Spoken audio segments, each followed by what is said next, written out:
Playoffs are among us here for the NSL Varsity Series and the Call of Duty aspect of things. My name is McCormiel. With me is Cash. It's great to see your wonderful faces again after not being able to cover Call of Duty here.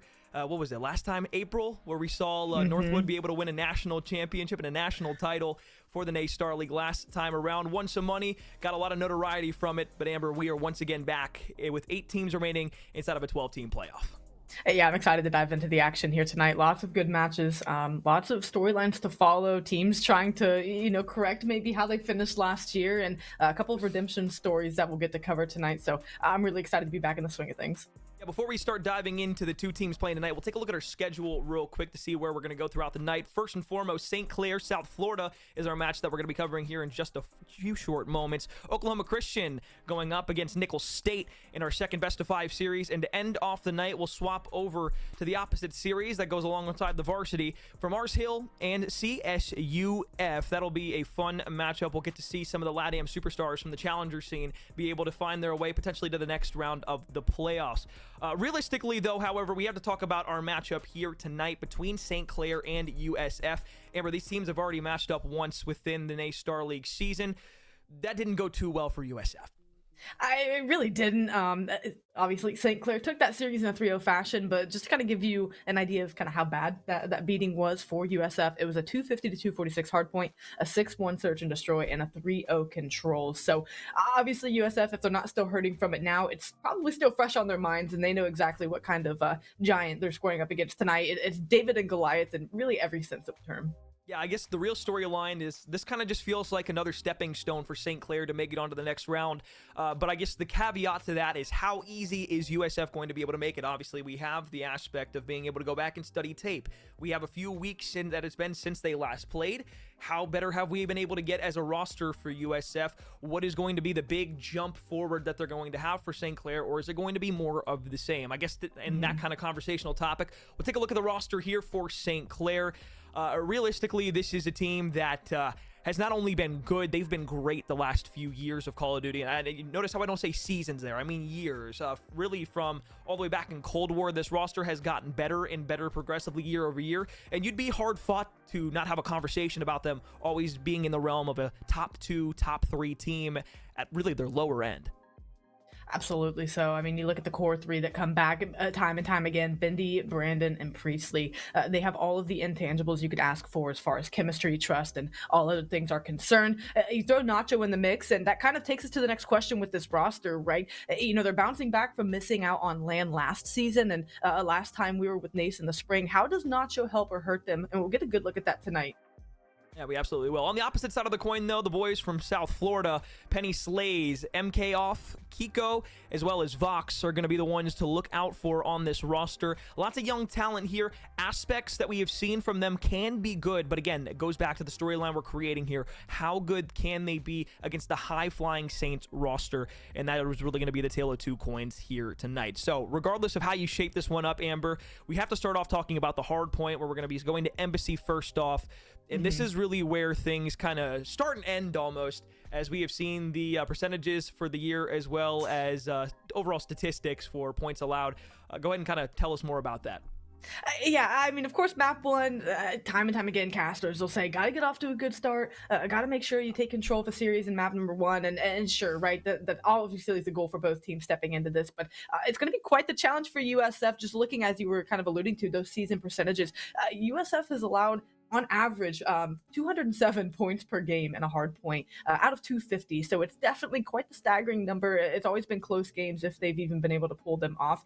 On the flip side of that coin, for St. Clair, it's 49.5 points allowed per game on average, and that's through an 8-game season. So for St. Clair, they're trying to 50-point club teams, and that's what they average. And here for USF, you're trying to turn that around. If you can make that average any better than 207, I mean, surely that's a win.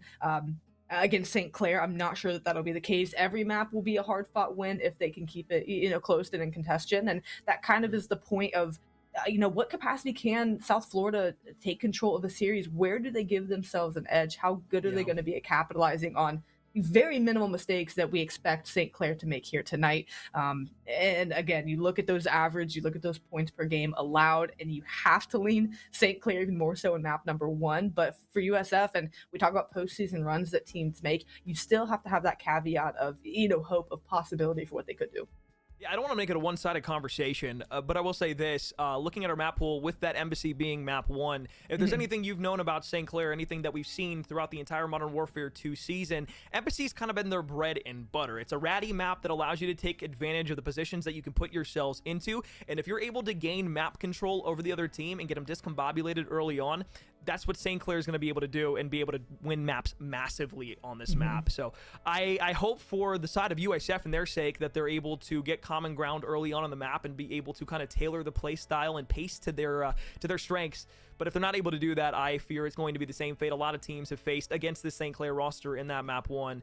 It'll be pretty slow going for the defensive team, and for St. Clair's offensive prowess, it'll probably be a pretty quick open and shut case, if I'm not mistaken.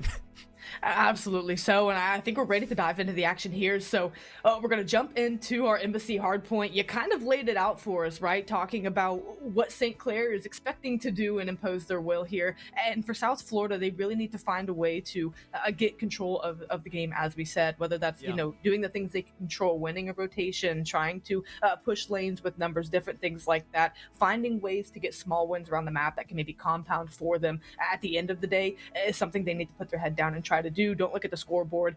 Keep your head down and try to take hill over hill where you can. Yeah, absolutely. Well, I guess we'll kind of look at the keys to success here.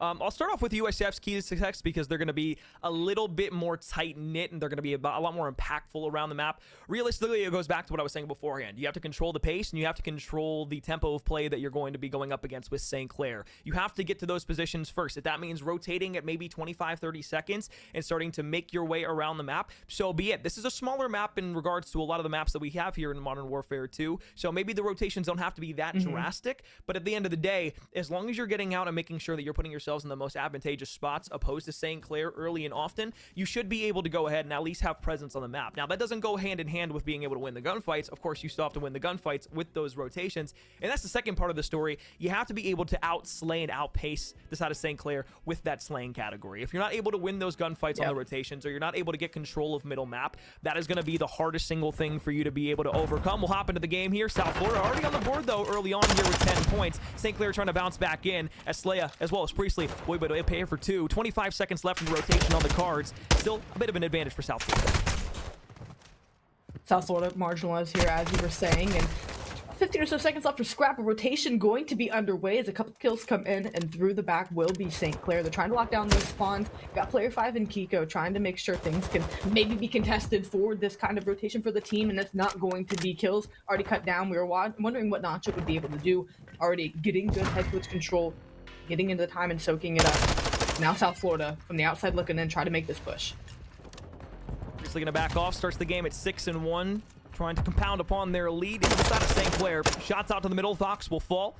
Still spawns a bit wonky on the right-hand side. Priestley needs to be careful, but so does Bendy. All the way in the back here. Brandon going to be looking for the push out towards double doors. MK going to bust out through, and Brandon will put him down with swift work. 43-10 out of those first 10 points from the University of South Florida. Oh, really nothing to speak of here. Kiko along the outside will get shut down quickly. Trade tries to come through, but Priestley will pop a double, and now Bendy can watch over Penny Slays as they try to push up through the tennis court. Try to make a move. D3, one of the trickier rotations. If you can get it locked down, it can be a lot of time for you, but St. Clair really imposing their will here. Brandon on a 6-3, gonna earn the cruise missile, gonna make it 7 as well. What more can you find? No one quite in control just yet as Kiko trying to make something happen. Bendy able to take him down, and now South Florida pin in this top right corner of the map. You can just look over at AR and gun him down. There's really going to be no clean avenue for them in. And guess what? Priestley gets to roam around top embassy, gets to overlook his team, and good luck, have fun running across tennis. Absolutely. Well, 70-point advantage now, looking to compound once again even further. Top AC held down at the moment. Kiko looks to pop up the staircase. MK's going to find one. Now has a long-range shot towards Brandon, but Brandon will put him down like a sick dog, and Fox will go along with it. 3-piece now as Kiko falls along in the process, and St. Clair are steamrolling here on Embassy. 360s, full 60s, and over 100 points in the score line just through 3 hills. St. Clair imposing their will and continuing to show us why they look to be a top team here in the NACE Star League once again, though still early. You can tell by how they're moving around the map, what they're doing. Brandon not having fallen yet, 14 in a row here for his team. And I think that's just really kind of a testament to how this map has gone for them. Everyone doing so well. You can tell that they're flowing and feeling good. They really can do no wrong. We'll try to get the statistics to pop up under the top scorecard where the player cards are at the moment. But once we do get that, we'll be able to tell the entire story. But again, as Bendy hops in, Kiko will make him fall. There's still a contestant inside of the point, and Priestley's going to be able to be there to put that last nail in the coffin. So once again, a clean break in from St. Clair, 137-11. Since the first 10 points of the game, South Florida's only been able to accrue themselves 1 point, and it was on a rotation. So going back to the conversational piece we had at the top of the broadcast, Amber, we said they needed to outpace and outplay the side of St. Clair. Brandon with a 14-0 start, well, he single-handedly negated that, and everybody else popping off definitely tells a complete story here. St. Clair slaying and absolutely melting USF. And the other point that we piggybacked off of that was, to what capacity could they control the game, right? Everyone comes in with the intent to want to win, to want to execute well, but you also have to be realistic in the sense of what capacity does this team have, what skill level do they have to be able to do that. Right now, it's really not the case for South Florida to have that in their back pocket. Not even that the guns aren't warm, it's just more so everywhere they turn, they're losing these gunfights, and it's definitely something that's boding to be quite the detriment to them here.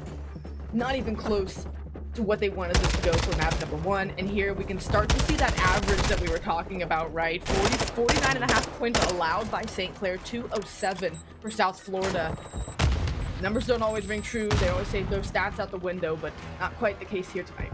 I was going to say here comes the hit, but everybody that's playing outside of the point right now doing a great job of being able to delay the offensive pressure that USF's putting on the kitchen hill. MK on the outside looks for Brandon. Shot's going to ring through. A couple hit markers, but it's not going to get much. Trophy system's going to stop that Semtex from going through. Slay is going to be able to find one. Second one around the corner. Priestley challenge. Priestley finds a double, and once again, USF wiped with a mop.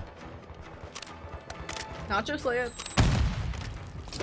Gonna be 8-4 with over 60 seconds in the hill, so again, really understanding that he's kind of that plug-in role, right? He's not Brandon, he's not Priestley flying around slaying out, getting kills. He's kind of doing some of that unsung dirty work for the team, and it's working out so well for them. Again, not that they've necessarily had too much contention in this hard point, but you can just tell that no one's getting greedy, no one's trying to do too much around the map more than what they need. And this team, all twos across the board. It's gonna be a victory here for a second, and for St. Clair is now P1 looks to pop, and they can really play the top they want. The USF, they just seem like they don't know where they want to go on the map. They don't seem like they know where St. Clair is, and how can you fault them? St. Clair's flying everywhere, every top building, every window, every little nook and cranny around the map. They're just waiting for that next gunfight to happen. So where USF was able to get the first 10 seconds of the game, this might be where it all ends, but it needs to be 23 seconds of time held down for St. Clair. Cruise missile earned for Brandon once again. 228, 225. Game about to wrap up and come to a close. USF, I'm going to need to see the statistics after the game because, yeah, it has not been a slaying performance. Yeah, we'll need to call FEMA after this one here. I think USF might just qualify after this disaster. Well, here we go. Last about 20 seconds of the game here for St. Clair to be able to get for themselves. Team kill with a Semtex, 2 more fall in the way of St. Clair, so it's basically a 3-0 wipe, really without having to do too much of the work. 20 seconds now left inside of this hard point. Spawns all the way across the map. And as that time creeps ever closer to that 250-point mark, University of South Florida really just has no answer. Brandon will find another kill through the front. Slayer going to be watching all the way from the cross. Kiko finds one, but Bendy with a trade. 3-1 now. Penny the last one here will get cut down by Priestley. Just kidding, it's Bendy with 3. And the last one falls to Brandon in the middle of the map. St. Clair do a better job even of what they did last time against the University of South Florida. They'll take it 250-29, putting a 30-point club down in South Florida. I think Brandon's 14-0 start really kind of just encompasses that entire map. Finishes 27-5, 3,100 damage with the Vaznov, flying and frying. I mean, a terrific job by the entire team, and you had Priestley with 2 minutes and 20 seconds in the hill, while also maintaining a 4.0 KD. I mean, just unreal what Priestley brings to the table. We know, what he's able to provide as far as IGL goes, as far as veteran experience and leadership with his team. And in case you don't know, you better start paying attention because he really is that guy. We could talk all day about St. Clair, and we probably will for the rest of this series. But the one thing that I do want to say about South Florida right there is on the raw scoreboard. Whether you're a fan of this roster or not, the one thing that's undeniable is that nobody was able to get above double-digit kills on the side of South Florida throughout the entirety of that Embassy hardpoint. So it wasn't a tale of, one person's popping off and nobody else was really able to get that supplementary help. Every single person was put in the struggle bus from start to finish of that game. And St. Clair, That's what we expected coming into the series. We said it was a stepping stone. They came in as the 4th-ranked seed, USF the 5th-ranked seed. And now that we're looking at number 4 for St. Clair, again, the storyline is this is probably just going to be another stepping stone to try and get back to the end of the season to be up for winning a national title, probably against Oklahoma Christian, who we'll see later on tonight. But I don't think either of us really expected it to be as free or of a walk in the park as it was in that first Embassy map. Yeah, we kind of maybe not thought but hoped it would play closer, right? But I mean, we did, talk about how Embassy is their map. So maybe another map could have played a little bit differently. If you're going to square up with them on Embassy, I would find another map because it is just one that they are undeniable on, and for good reason. This is a squad that over the years we've talked about. They've struggled to find a way to bridge the gap between like top 3, top 4, and winning a championship. I mean, they average at least a top 4 placing over the last, again, like you said, not just seasons, not semesters, but years. So this is a team that knows what it takes to get to that position, but they've always just kind of fallen short of what the caliber is of Northwood, of Oklahoma Christian as of recent. And we've seen inconsistencies from them for a time, and hoping that we've always said, we hope that turns around, we hope that turns around.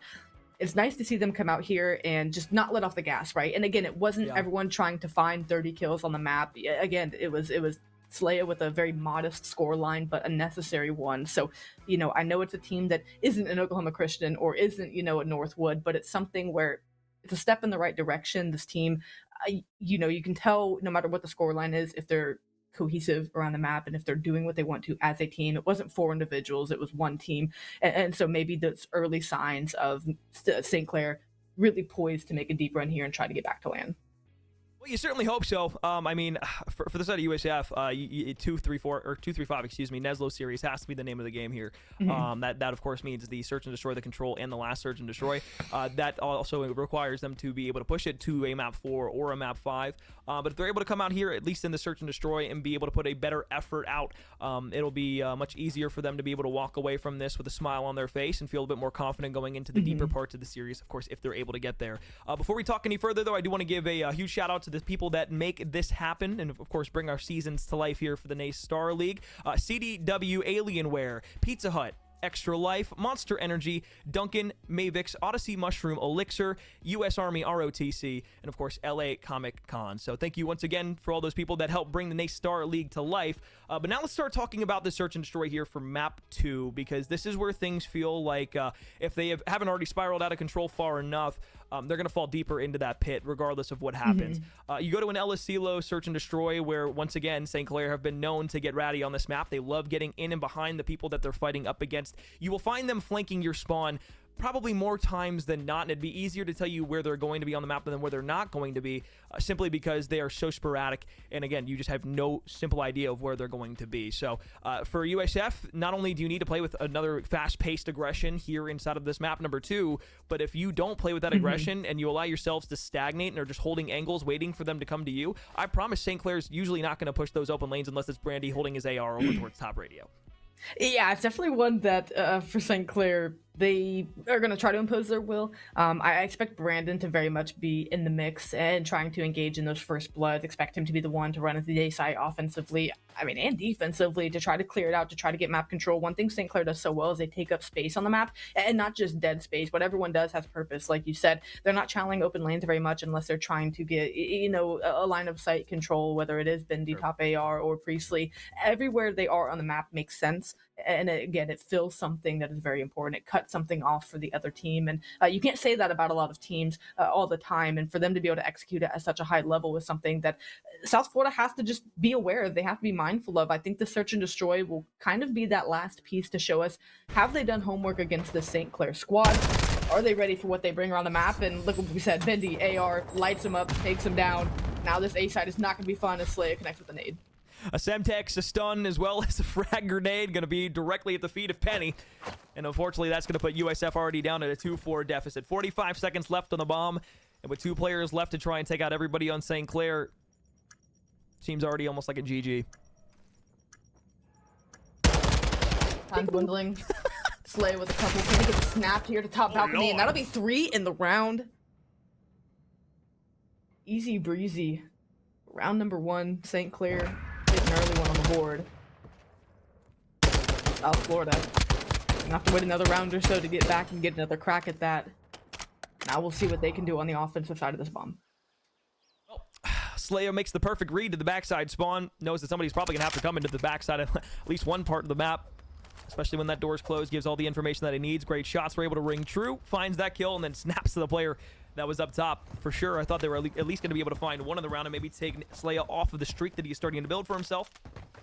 But he's already almost half of the way to a cruise missile, and there's the sniper that comes out and takes Box off the board immediately. MK is going to back off. Slayer's going to find another with the Vaznev. Bendy will find his second of the round with the sniper via headshot onto Kiko, and now it's all up to Koff, who's the last one alive in a 1 versus 4. Makes quick work for the first, but you still got to find 3 other players, and that's been the bane of your existence so far in this series. No one getting over aggressive either. Again, it's just a testament to the discipline of St. Clair. Preaching didn't go flying thirst and chase that kill. He waited for his teammates to group up with him. Now they're going to work to clear this out together. You backed up, you're playing bomb.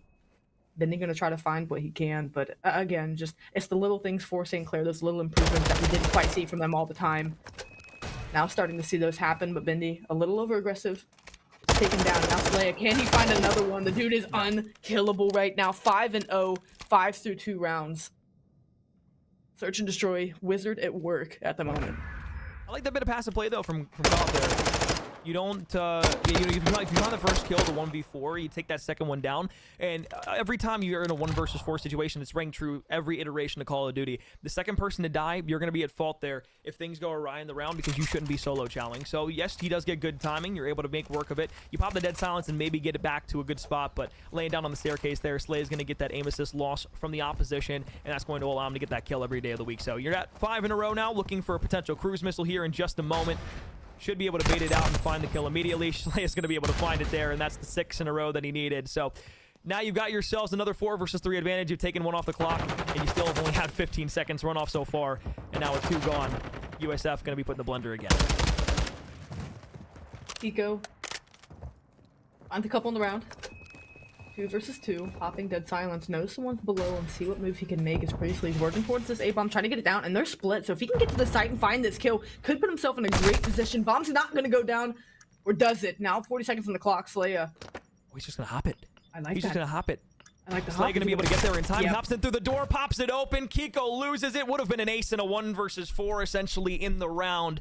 But as Slayer once again continues to be the beacon, one of the questions I had posed before this series, Amber, I guess we didn't have a chance to talk about it, but Slayer not being on this roster is part of the 4-man that lost earlier on in this year and wasn't able to make it to land back in April. Slayer was kind of a point of contention saying, does he make this team better? I mean, sure, USF, still good competition, but you'd have to at least say, specifically in the search and destroy mode, where they kind of struggled at times, has made an effort and an impact so far. And I think that's good of you to bring up kind of their past inconsistencies in search and destroy, where that was one that was lackluster for them when they got deeper and deper into playoffs. And you know, you always hear S&D wins championships, and that's said for reason, and good reason at that, because it's so true. And to see what Slayer's able to do, you know, sure that, like you said, this is our first time getting eyes on him. Could it be an anomaly of a search? Probably not. You can tell by how he's moving around the map. Regardless, seems to be the piece that they needed to maybe complete search and destroy gameplay now, as they are running amok against South Florida. Gets him down to 5 HP with the Vaznev from range. Bendy's just going to be creeping slowly into the backside spawn. Hip fire shot, not going to connect. MK nowhere to be found just yet. Trying to play his life to the best of his abilities with 50 seconds left in the round. Still a lot of time to work his way over towards the site, but he doesn't have the bomb, and that's the biggest kind of point of contention right now for him. He's going to have to scramble back all the way across the map, and everybody from St. Clair is swarming the buildings. Even the snipers pushing up and trying to get aggressive. Trying to do anything they can. 8-out shots, whatever the case may be. Trying to find this kill. Bomb does get picked up. They're going to know that. They're going to play it for that. Brandon probably going to get the kill here. Ratting it up. Knife out. Able to find the kill. And oof. Does not get better if you're South Florida. St. Clair more than running away with this one. Well, I mean, I guess for right now, you know, having the old London special is going to be able to help you out for at least a little bit, but unfortunately in MW3, if you've been keeping up with any of the GAs, announced today the knife has been GA'd in MW3. So, I mean, I guess get used while you can. If you are the St. Clair team, But I don't know if you guys remember back, there was a show match that we had in the playoffs last year where St. Clair was playing on this map, and for an entire round they had all knives out, not a single kill with any other guns, and they were able to win that map in a 6-1 fashion. So yeah, definitely something. St. Clair Reign of Terror continues here throughout Modern Warfare 2. 4-0 up in the search and destroy already. University of South Florida's had a couple of 1v opportunities that they haven't been able to capitalize on. But for the first time, we can say something positive for them. They've gotten the first blood off the board, but it's traded immediately as Slaya decides, hey, that's the perfect time to call on the cruise missile. It's just so hard if you're South Florida, because when you're flowing around the map like this, when you have the confidence that St. Clair's playing with, on the other side, you can't get anything to stick. It feels like you can do nothing right. No move you make is in the right spot. Koff trying to find one, but little does he know, Brandon playing all the way top hill to his left. Gonna get a shot in the back here in just a moment now. It's just like that collapse. Oh no. Oh no. Oh. Was it pretty shots? No, but did it get the job done? Absolutely. Koff running around like a chicken with his head cut off there. Trying to find anything again. I said, hold on, let me stun on him real quick. I was over the top with the knife out. I really thought he was going to get the kill. Hey, let's be honest. Let's be honest. They do good work with the daggers out. No knife talk this time. Gets it done with the gun. Tack in hand, makes quick work of him. Drops him off the face of the earth. And, well, now we're at match point here. 5-0 up is St. Clair. Looking to go ahead and finish this series as soon as they possibly can, which I would assume means that they would be going back to MW3 to either scrim or do some other things later on. Again, last time we'll see Modern Warfare 2 throughout the year through the NSL League playoffs. Shots not going to be good there from Priestley this time. Something that we don't often say, but as St. Clair has now fallen down to 2 lives, they're going to be able to even it out as Slaya, who's now 11-4, going to try with a knife. Not going to be able to give him the English this time, so 1 versus 2 here from Brandon. Reaping. 1v1 versus Pennies. Last one has a sniper, and he knows bomb is down right there, so very, very unfortunate for Vox here. Surely going to try to pick up a gun on his way over. Brandon absolutely going to play around the information that he has. You see the little spin to the bottom of the map, feeling good about his odds. 40 seconds left. Beautiful angle. Vox coming in. Going to pepper you up a little bit. Vox going to peek back with a sniper. Not going to be able to hit anything just yet. Brandon doesn't want to peep his mouse ears over the top too far. Slight vacation to the top of the map here, but they'll start to wrap back over towards B. Brandon's making the wrap and the read perfectly now. Vox with the sniper. Going to be spotted out. Brandon's going to know exactly where he is now, over towards the B site. He doesn't want to plant it just yet, but now going to go for the plant. Will Brandon be able to get the good timing here? Little 360 spins down. Vox hops off it, knows with the sniper shot just above his head. And the 1v1, technical 1v2 to go ahead and secure. Map number 2 going to be good enough for St. Clair. Brandon tucks it away, and now they go up 2-0 in this series, going to a control on Expo. Oh, there it is. Full 720 type action. Drop shot. Looking like Dashy out there, Brandon is. You and your optic business, dude. You just gotta chill, bro. You gotta stop, dude. You know me, dog. Almost. We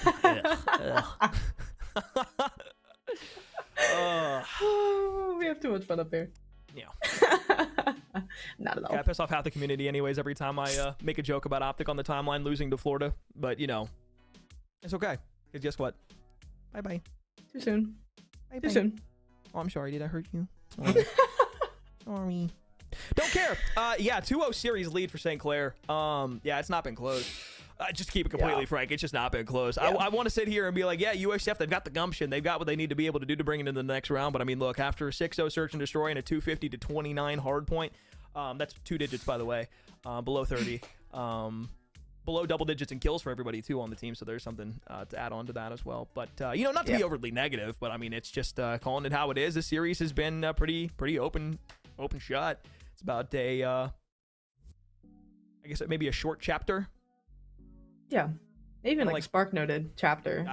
Maybe even that's a bit too much. I don't know. A few bullet points, in and out type of thing. You know, I mean, St. Clair, plain and simple though. Realistically, they're taking care of business. And again, you know, you want to doctor up the series. You want to talk about, you know, what hopes you have for both teams coming in. But this is just the St. Clair that we've come to know and I mean, plain and simple, come to expect, right? Anything less than this would have been lackluster from them. Maybe we would be talking reason for concern had any of these maps been closer. So for St. Clair, it's exactly what we, as not only casters but analytical people, right, fans of the college COD scene, want to see from a team that's trying to rectify their wrongs. You want to see the teams that do well want to continue to do that. You don't want to see teams fall backwards when they're on pace to be able to do what St. Clair's able to do.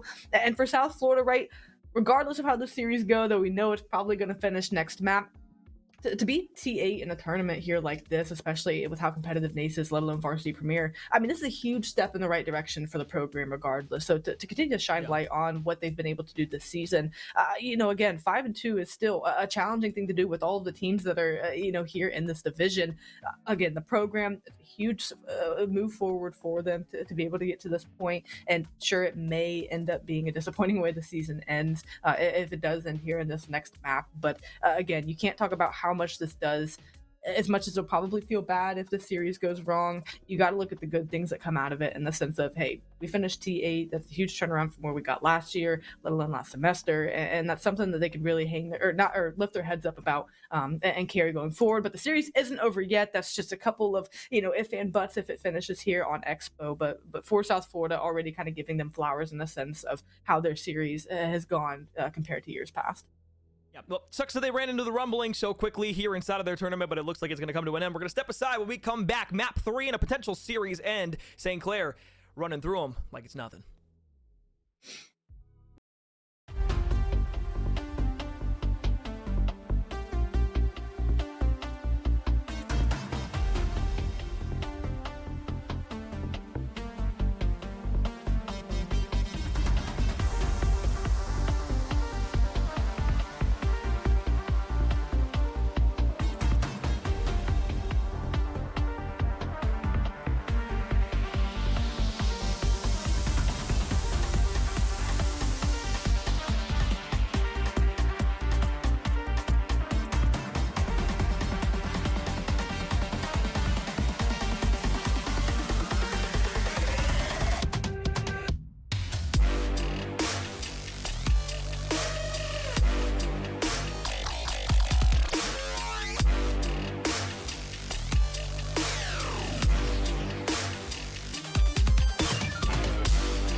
Map 1 was not very close, if at all. St. Clair was able to pretty much wipe the University of South Florida and toss them through a wall. spit shine them if they would, but you know, after the first 10 seconds of time, realistically, University of South Florida was only able to accrue about 19 more seconds of hardpoint time throughout the entirety of the map one on Embassy. Final scoreline ended up being 250 to 29, and well, Amber, is we kind of talked about during the break, it's not that we didn't expect something crazy like this, we just didn't know to what capacity St. Clair was going to be able to put the hurting on USF. And it was rather devastating. I mean, you can see here Slayer got out to a swift 5-0, and it continued to progress after that, even 6-7-0, getting a kill streak and finishing with more kills than South Florida did combined. So again, the hurting continued in the search and destroy. Never quite got close. Brandon here with a little World Star. Try and close things out, a little 1v1 clutch up as well at the very end. And as you were saying, it's just, you know, St. Clair really just doing what they want around the map, and you know, in and out of these modes as well. We're going to go to an expo control here for what we are anticipating to be the last map of this series. You know, kind of curtain call for South Florida, but again, not to focus too much on maybe what's going wrong for South Florida. Let's talk about how well St. Clair have kind of kept themselves composed this series. In a sense, a lot of teams will let off the gas or, you know, maybe mis-execute on different things. They are having some fun out there, but again, the scoreline is showing that they are very much all about the business. They are. And I think the three things you can attribute that to, one being the actual slaying around the map. They're just winning gunfights. That's as simple as it breaks down to. They're aiming better, they're shooting better, they're being able to position themselves better, and it's great. I guess that positioning talk can kind of go to the second point I was trying to make. It's their ability to play around the map and put themselves in an advantageous spot to where they're going to be able to know, hey, they're coming from here. Hey, they're running to this lane. Hey, we have all this map zoned off right now. Hey, we know where the free kills are going to be, so let's go get the kills. And that's what they do. They run straight at them. They're able to, again, win the gunfights. And then that's the third thing that I'm kind of going into now, is the fact that they're pacing themselves well. They're maybe playing slow right off the rip if they want to get an understanding of, hey, where is there going to be a massive resurgence of this team and where they're going to be pushing. They find that out, and they're like, okay, when they push them, then it leads into the pacing aspect of saying, hey, we're going to play aggressive. We're going to get in your face, and we're going to force these gunfights even if you aren't ready for them or you don't want to take them. And we're going to be able to win those because you're not ready for them. So I feel like that's going to be another big story here, and pretty much the tale of everything that's happened so far here on Himmelmet Expo. Koff's going to be able to find the first kill, though, so there's at least something good for them to start things off with. 30 to 29 the lives now go, but it's St. Clair who have pushed directly over towards that A site. They're looking to get that first tick of progress as 2 kills come in, 1 from Brandon and 1 from Priestley. Keeping this bottom lane of the map open, keeping it clear. That's just one less thing to worry about if you're St. Clair. Now you can kind of keep those gunfights in front of you, and they're maybe privy of someone behind them. Brandon playing a good spot here, trying to find a kill, and you've got Box pushing down lane. Priestley able to take care of that, but he's gonna be the only one left on this point, trying to dance around, trying to play his life. The trade ends up coming, so again, good resurgence back from South Florida to have the ability to clear that zone. Only have 1 pick of progress in, and now St. Clair back to the drawing board. South Florida off to a more decent break off than we've seen across the other modes. W Stair Glitch there is going to come in, be able to go ahead and at least allow a little bit of progress back over towards B. So as Bendy's now on the point, first tick of progress at this B stage is going to be completed, and now they can work on that second tick. 3 players now stacking the zone. Everybody from USF kind of stuck on how to be able to break in, as Bendy finds 2. Priestley gets 1 more, and the last one's going to be Koff upstairs, who's at least able to subsidize that push with 1 kill. 21 to 21, 2 ticks left over towards the A site, and USF has been at least been able to set themselves up here for that push-off spawn. Yeah, the fact that lives are so close here still makes this manageable, very much so. Now it's just a matter of playing these trades well and not going 4 down here. There's a very critical moment for them to stay up. There's 3, and maybe the 4th is going to ring through here in a second as Brandon trying to spawn trap them. Now 2 ticks of progress in, that 3 down proving to be detrimental for them at this stage in the game. Last pick looking to roll through here, and St. Clair running them over. Double stack for most of it. Priestley's going to be here looking over towards the right side for the final push. Nobody's going to be able to get their foot on for a contention point, so B and A secured rather easily for St. Clair there. USF did put their foot down a few times, though, and I'm excited to kind of see the rest of this play out. The problem is, though, defense wildly easier, and unfortunately they weren't able to take that first round there. So now that St. Clair's got themselves a bit of, I guess, presence on the map and been able to kind of adjust back to what a Himmelmet Expo can be, South Florida needs to be careful here, but realistically, all it's going to come down to is coordinated team pushes, which we really haven't seen too much out of them so far, but maybe they'll surprise us here in this next round. Always down for a little surprise last minute. Maybe pulling out anything that they have left, and that's maybe something South Florida can try to use their advantages. Kind of, you can pull any kind of trick out of the bag here. Maybe something a little unorthodox to throw at St. Clair. Try to see if you can catch them off guard in some capacity. You play traditional, you play up and down, they're going to read you like a book, and exactly what it's looking to be here for the time being. Koff trying to find a couple of kills to soften up this point for his team. He's going to get the 2-piece here. That'll open up this A site. One more body to take care of. And Bendy, as far as players behind enemy lines, still not able to get on the point, though. They're not comfortable enough with the clearance that they have. And again, that's allowing St. Clair to once again get on the flank. I mean, they just need to get some considerable progress started for themselves, and while they're sitting on the point, the head glitches just aren't working out for them. Finally, they're able to get on A, so it's going to be a 3-stack over towards the zone. Only 2-1 at the moment, but it's going to at least go ahead and expedite that process. First tick in, looking for the second, but a double kill there should clear them off of it. Now a contestant will come in. You still have Koff over on the field side, who's on 4 in a row, potentially looking for streaks. Penny now on his 3rd. 9 kills here for Koff, leads the way for the University of South Florida, and that A zone should be completed here without relatively any contention. USF going to be able to find themselves an extra minute on the clock. St. Clair going to let this one go to the wayside. They'll just set those sights and all their focus over towards the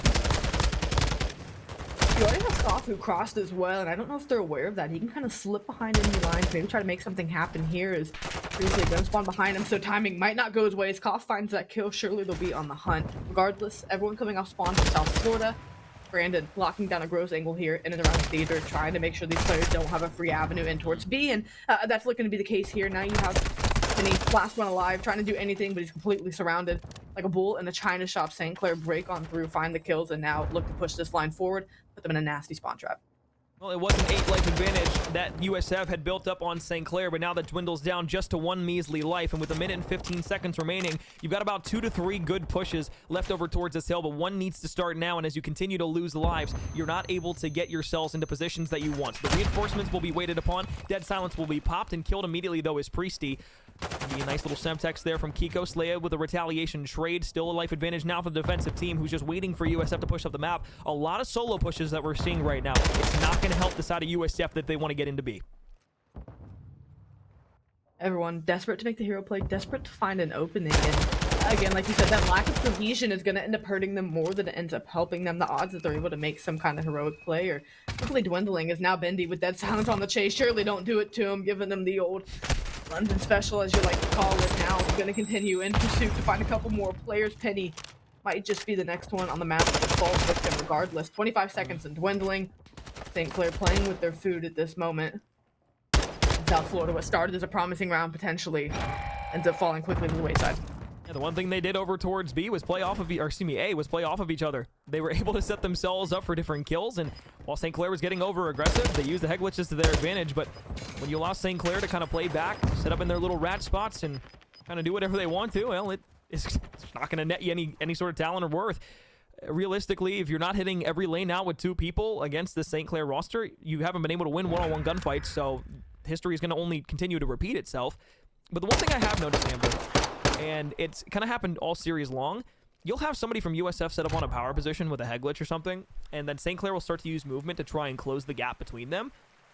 And then they'll get off of the head glitch, they'll move away, and then almost run away from the gunfight. And I wonder if that's just a mental thing, if they're, I don't want to say scared, but I feel like that's really the only word you can kind of muster up in this situation.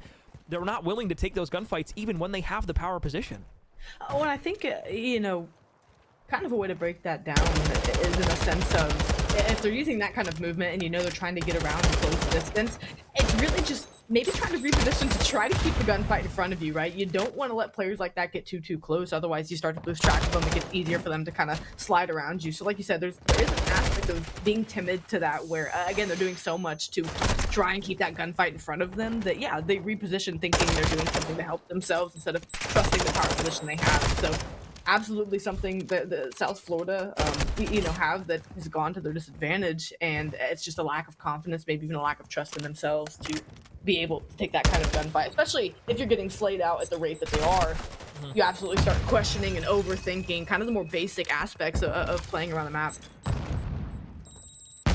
They forced the gunfights over towards B in the beginning of the round, got everybody from USF to come off spawn and focus on that B point specifically. Now, though, they're going back towards A and trying to pull the side of USF towards that portion of the map, and you only have to assume that it's probably going to lead to a ping-pong basis.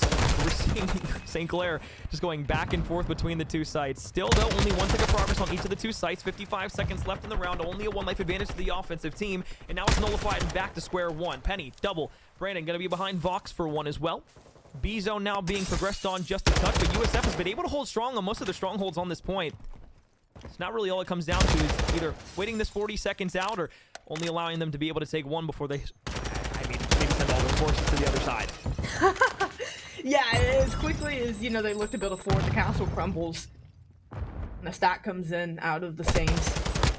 They look to get B captured, add another minute to the clock. Just a 2-life advantage once again, but it was the same point we talked about on the last defensive round for South Florida. This is the moment where you can't afford to go 4 down and give up all the map positioning that you've been able to take by giving up this B site. They open up with a couple, and now Bendy looking to make a move. And South Florida hold form. I mean, nobody wants to die here on USF, but what they're doing is they're allowing St. Clair to take so much map space. So, I mean, I get laying down somewhere and trying to catch somebody off guard for a free kill or two over on the A site, but if you allow St. Clair to start running rampant through the map and get middle map control, that only is going to make your bolstered defenses that much see-through, or more see-through. It's like a piece of Swiss cheese. If we're being honest, I mean, we got Mouses running around the map, so they're just stealing everything right now. Brandon will finally get put down, but a 4-life advantage now to the offensive team. All they have to do is get 2 more sticks of progress over towards air, just continue to win these gunfights. And again, it goes back to the conversation. If you're USF, you haven't been able to win any. And that gunfight might just be kind of, putting the cherry on top of the cake of how it's gone for USF. I mean, just not able to finish these kills, not able to finish these maps, not able to get anything they want to go right for them. There's just 1 tick of progress remaining. Brandon gonna clean up the kill, and like you said, now they have to fly forward. Now they have to put themselves out of position to try to keep this one alive. Cruz is raining down, sticks going up. St. Clair gonna walk away with an easy breezy, beautiful 3-0 to punch their ticket into the round of 4. Well, when you set up a story, you always hope it sticks kind of to that same little line there as the commentator. You don't want to tell an incomplete story or the wrong story from the start to the finish, but then also you're maybe sometimes hoping that you are wrong, so it becomes a more intriguing story all the way through. At least this time at a respawn, we were able to get 3 people over double digits, so hey, smiles, thumbs up, happy fingers there. But for St. Clair, again, it was just kind of business as usual. It's another stepping stone to try and get back to an opportunity to win a national title. And we'll be completely frank here. I think the team that they're probably going to be facing up against, and Amber, I know you share this sentiment, Oklahoma Christian on the other side of the bracket. That would be a wonderful way to end off the year, and I think that is going to, potentially start to make its way forward. We still have another round in the round of 4 for either of these 2 teams, Oklahoma Christian or St. Clair, to lose. And there also are some other strong teams in here. St. Edwards is a team that is not one to shy away from. That's going to give St. Clair a very difficult contest in the next round if they're able to make it all the way through. But the round of 4 is shaping up to be quite a round, but I think the final, regardless of who is going to be able to be there, will be fun for not only us to watch, but us to enjoy. I guess that kind of goes into the opposite side, too, for Open Premier on the other end.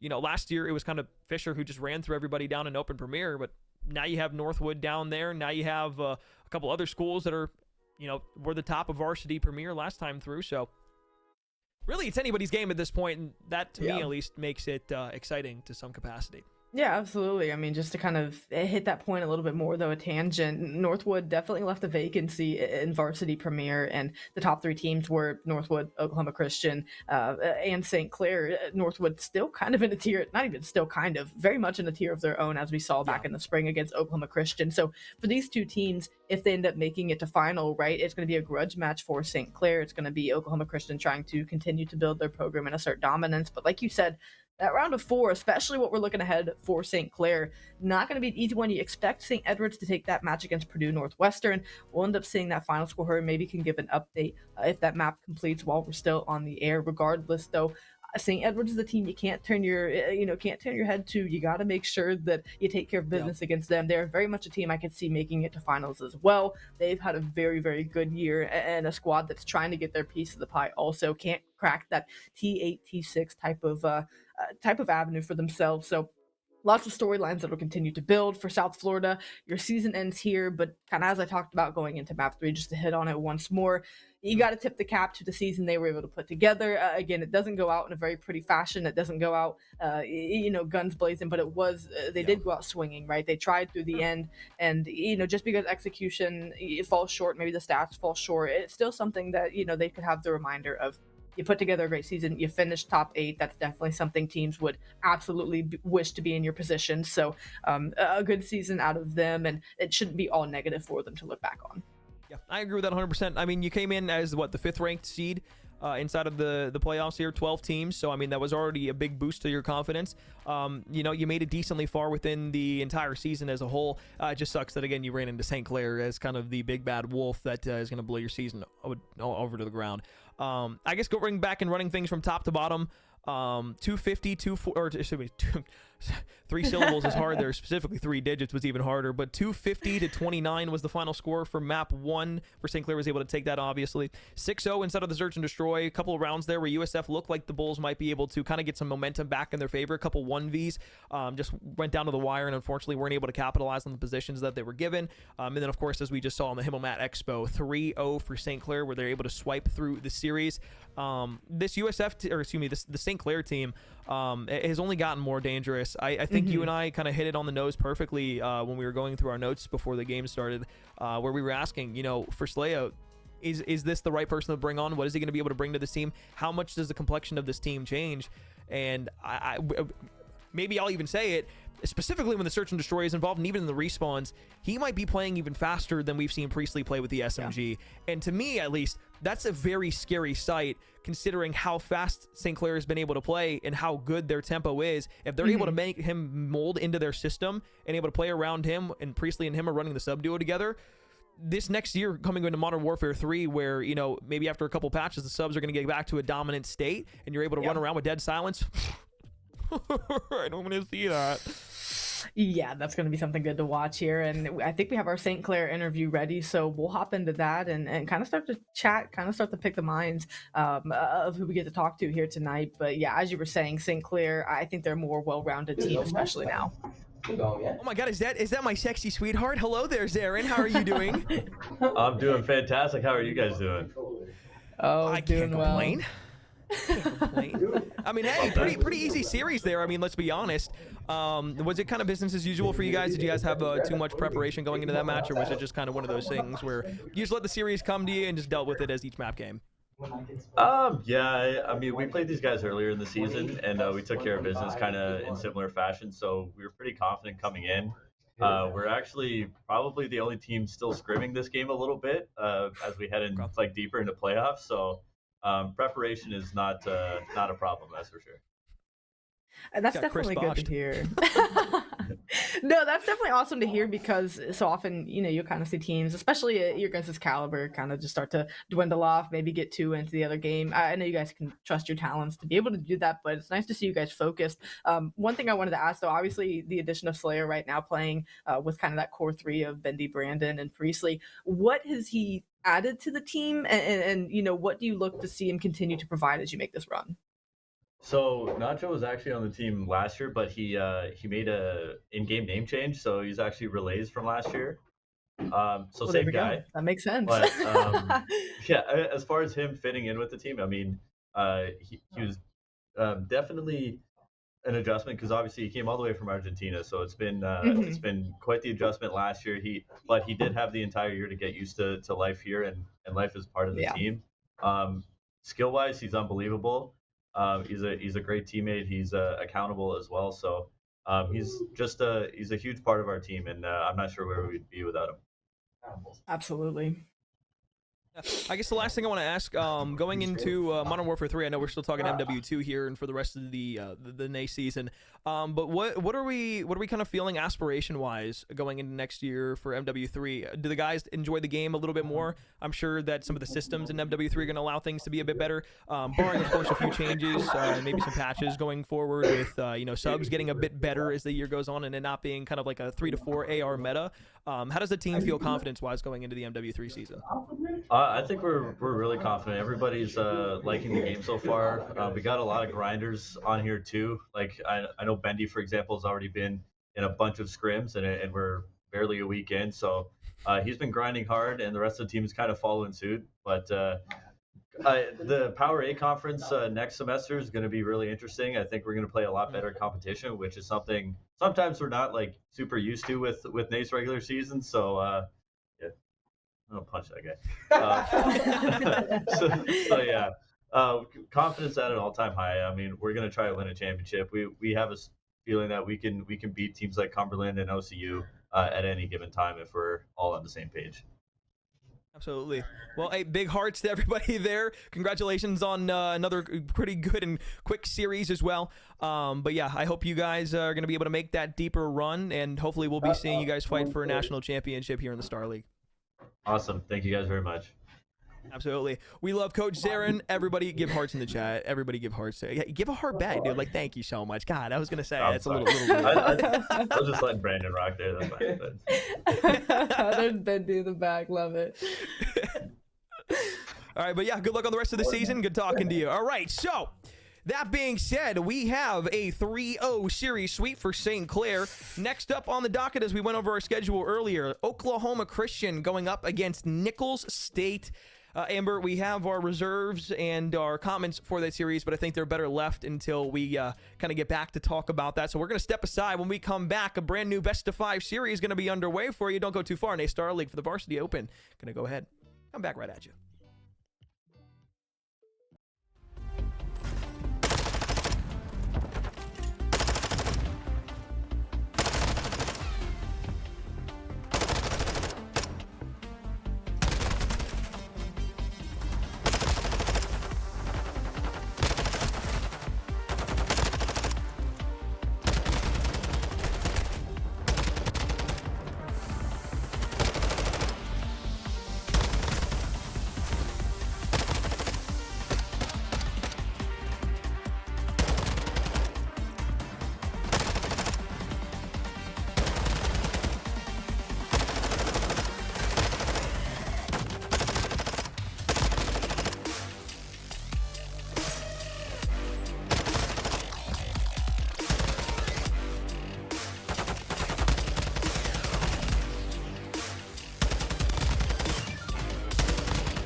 could have worked the 9 to 5 for as long as that break took, but we're finally back. Got a new best of 5 series up for us here for the playoffs for the NSL Star League Varsity Premier League.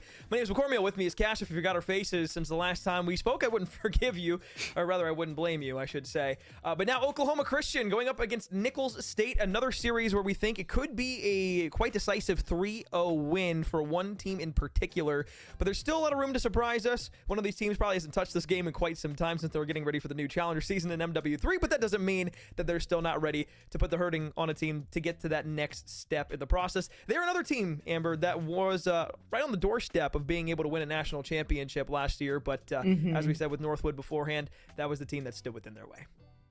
Yeah, and lights just can get a bit too bright, especially with Northwood on the other side of the stage. We saw what happened in Indy, and yeah, Oklahoma Christian, they're definitely trying to kind of rectify that situation they had. They hope to get back to another land, and they hope to have a much different result if they're able to get there. So all of this is building up to it. We kind of hit the storylines with St. Clair in their last match, and it kind of goes the same here for Oklahoma Christian. Nicholls State may be a bit of a more formidable opponent. They played St. Clair earlier in their season, and though it was a 3-0, I believe, this is going to sound not as impressive, but I think they lost by 100 or so points in the hard point. It was like a 6-4, 6-3 search, and then a 3-0 control. That's the next level of hard. Able to beat this Oklahoma Christian team. Does that automatically turn them into an elite team? No, but regardless, it's another team where this is a step in the right direction for them, and this can really show us something here against this kind of opponent. We'll spring right into the action. First little double goes the way of Frosty. Pro is able to find one as well. Now Crazy is going to be able to jump off the top. Q-Tip going to find another across the map as well. So at least early on here, trade going back and forth. Oklahoma Christian, though, being able to get themselves out to an early lead. They'll continue to hold down this P1 hardpoint. Split 2-2 right now for Nicholls State across the map. They'll be able to clean up the right side of the map, though. So spawn should be all the way left in the top left-hand corner of that mini-map of yours. They're going to spawn directly behind them. Hill's still vacant for the time being, but it's going to be all about those P2 rotations. And, well, as you see, Gus there on 4 in a row, he's going to be able to cut the cross off, and now Proto should be able to push up. P2 should be locked down for Oklahoma Christian here, unless Nicholls State can win a few decisive gunfights. Shark and Trade is going to connect for a couple, so they're going to try to march forward, but as quickly as they find those, just as quickly they are traded. It's going to be 3 for 1 in the feed. Shark, the last man standing, and he's on the hunt, trying to force the double doors here, trying to find a couple of kills, soften up this point. Able to get one is Nino. Now you've got a 1-2 front here. They're able to find a couple. One more kill needed to clear Cruzy off the point, but that's quite the kill to find indeed. Now, still sitting open. They have control enough. It'll be a foot race, though, to get back on time. The problem is, though, is 2 people that were gelling out towards middle. Nino being the one who was going to be able to get the majority of that hill time there, wasn't able to find his way back over to the P2 safe harbor. So now as the festive Oklahoma Christian have been able to get back over towards the point, Big Papa 8-pack Cruz will find 3 big kills, 37-4. Score continuing to run up here for Oklahoma Christian. And now as they look to secure the entirety of the P3 spawns for themselves and that left side of the mini-map, they can just keep everybody in front of them now and not have to worry about anybody shooting them from behind unless a fluke spawn comes in. I don't know if it was necessarily fluky, but definitely a gifted spawn there for Nino, who spawned bottom left, and now they're going to have control of P3 because of that. Angle. Trying to continue that streak as Gus tries to walk down these players. Get them off P3 as it looks to pop. Now the cross is going to be important. You have to take care of that, and well, Oklahoma Christian going to be the ones doing so. Cruz was on a spree before getting taken down, and now you have to work across the embassy once again, across this open lane of tennis court, trying to back him down, trying to find a soft spot, but Frosty giving nothing up. And now for Nicholls State, it's 5 points on the board. Desperate to try to get anything here. Is going to watch the liner. Nino should be able to pop up here in just a moment and will directly into the pre-fire and ADS. So Proto and his tack on the staircase. Frosty is able to pop a double. Craze and Q-Tip both going to fall. So Nicholls State still just at a measly 5 points here inside of this hard point. They've had plenty of opportunities to get a few points on the board and start to kind of accrue some time for themselves. But the problem is every time they've been able to get close to the hill, one person dies. They get worried about a couple of other lanes, and then everything turns around. Thought Gus there for a moment was going to be able to walk away with a nice turn and burn kill on Nino, but he'll stay alive. Cruise missile earned from Frosty. 1 HP to his name as he gets the kill through the doorway there. So up the banister of the staircase, one will run. Nicholls State will hold the embassy for at least the beginning portion of time. Yeah, what I want to see for this back half rotation is going to be Nicholls State just not overthinking, right? You have to take what the map gives you. I think, as you were saying with P2, they had an opportunity to find time. Plain and simple, I think they were just overthinking, trying to get too many more kills. Get the time that's in front of you and work around that. Now Oklahoma Christian get a quick break there, but again, they're able to get a couple of seconds there. They just need to work, open up the lane, and find a way to take what the map gives them. Though right now, it is not giving a lot. It's P4 completely locked down by Oklahoma Christian. Now Frosty's having himself a game earlier on here, and well, now up to 3-0. Had a bit of a rough start, but has of course been able to remedy that ever since. And it's a 1-4 trade that goes in the way of Oklahoma Christian. They get the majority of time back towards themselves, and they can go ahead and hold down the hard point that they occupy at the moment. 20 seconds of scrap time here. Nickel State with 8 points, looking to try and get more points on the board than well, USF did against St. Clair, but right now that's not looking like it's going to be too easy. 67 HP, and a reach out from Crew is going to be able to get the help of Gus to find Craze and knock him out of the spawn side. 10 seconds left before the next hill pops. Kitchen going to be where everybody's has their eyes set. Nino first kill through the door, not going to be able to go his way. Frosty wins another big one. He's on 5 in a row and still has a cruise missile to work with. All blue in the feed. And not feeling very good as Nickel State, trying to get another break, but again, it's just starts to turn. This is the point of the game. Though it's the first rotation, right? Already out to 160 points, but this is the point of the game where Nickel State can get into dangerous territory and start solo challenging, start finding themselves way out of position with no chance to come back here. Though this one feels a bit out of reach with the way Oklahoma Christian are playing, they have an opportunity here if they can string a couple of hills together, string together a few trades as well. They can find a way to get some more time on the board, but again, with the way Frosty's shooting, the way he is snapping, ice cold here. That nade might be a little, a little mixy for him, but again, about the only thing that can attempt to take him down. The Oklahoma Christian break in once again, run up the score. They won't quite hit that 200-point mark yet, but we damn close as we go into the next set of hills. Yeah, sometimes you always have to ask yourself, why was that coded in the way that it is? But it's really situational at the end of the day. So 185-18. Next to the hard point is going to be popped out, just hop skipping away from this kitchen hill into the middle of the map. Q-Tip's going to try and push forward, should get called out, will get knocked down. Proto gets turned back around, and Nino gets put in the blender, shredded apart, and he's looking like a ninja out there. Proto, 4 in a row. Looks back to the middle of the map, 200-18 now as they cross that double century mark, Amber. This one is a runaway, just like St. Clair had against USF. It really is. Again, we talk about those elite teams and what that looks like. We're seeing it on full display. Do not challenge these teams on Embassy. It is like a high engagement playground for them. They can simply just jump around, turn around, and they're able to find kills. They fall into the lap that easily. So Nickel State trying to just keep those guns warm, trying to get themselves in a good position for map number 2, where Search and Destroy happens to be one of their stronger modes. So against Oklahoma Christian, we'll see how much of a say they have in that regard. But for now, still some time on the board, still about 30 seconds for Oklahoma Christian to garner before they can win it here. Nickel State at least keeping P1 scrappy, at least able to trade as effectively as they can. But that PT rotation is going to be everything here for them to even buy some more time. And they're not in a great position to make that happen. Yeah, well, you know it's a tough game, especially when you have Nino on the opposite end doing his best Sam Darnold impression, seeing ghosts along this Embassy map. 25 seconds left here for Oklahoma Christian to be able to take away a win. Nino's going to be able to escape, but he doesn't realize there's going to be another one there. So 3 kills go the way of Oklahoma Christian, and now they are scoundering the map, trying to find these last few players coming off a spawn. Hops in towards a point. Crew's going to be there, as well as his teammate in Proto, who are just going to soak up the rest of this time here. Gus has a second of time throughout this map right now, and they still have a over 200-point lead. He's at 20 and 10, leading the way in some capacity for his team. The slaying has been great. Shark will finally find his way on out. Cruz will make quick work of him. Tries to stair glitch with attack. Gus is going to be there for help as well. But right now, Nickel State trying to go ahead and eclipse that 30-point mark. They finally have done it. They've got more points than USF did in map 1 against St. Clair. A win's a win. And sometimes they're small wins, sometimes they're big wins. But Nickel State going to take what they can here against Oklahoma Christian, though it's not much. 5 seconds to close this one out, and Embassy not been pretty for anyone running against the top 2 or the top seeds. They're going to have a break over towards the next hill. Nino's just going to hop off. Gus didn't want to challenge it. Stun going to get tossed out. He'll be able to walk away with it. Turns around. Q-Tippy next up to challenge. 3 in a row for himself. Frosty now pushing back over towards the point, but his Cruz and Proto, the last one sitting on towards the top P3 building, and that'll give them the win here in map 1. Embassy, we've seen twice today in the first map. Both times won by almost a 30-point club, 250-31. Oklahoma Christian going to mollywop Nickel State in map 1. I mean, pick anything you want to about that map, and Oklahoma Christian played it to a T. Everyone over 20 kills, everyone with around 20 non-traded kills as well.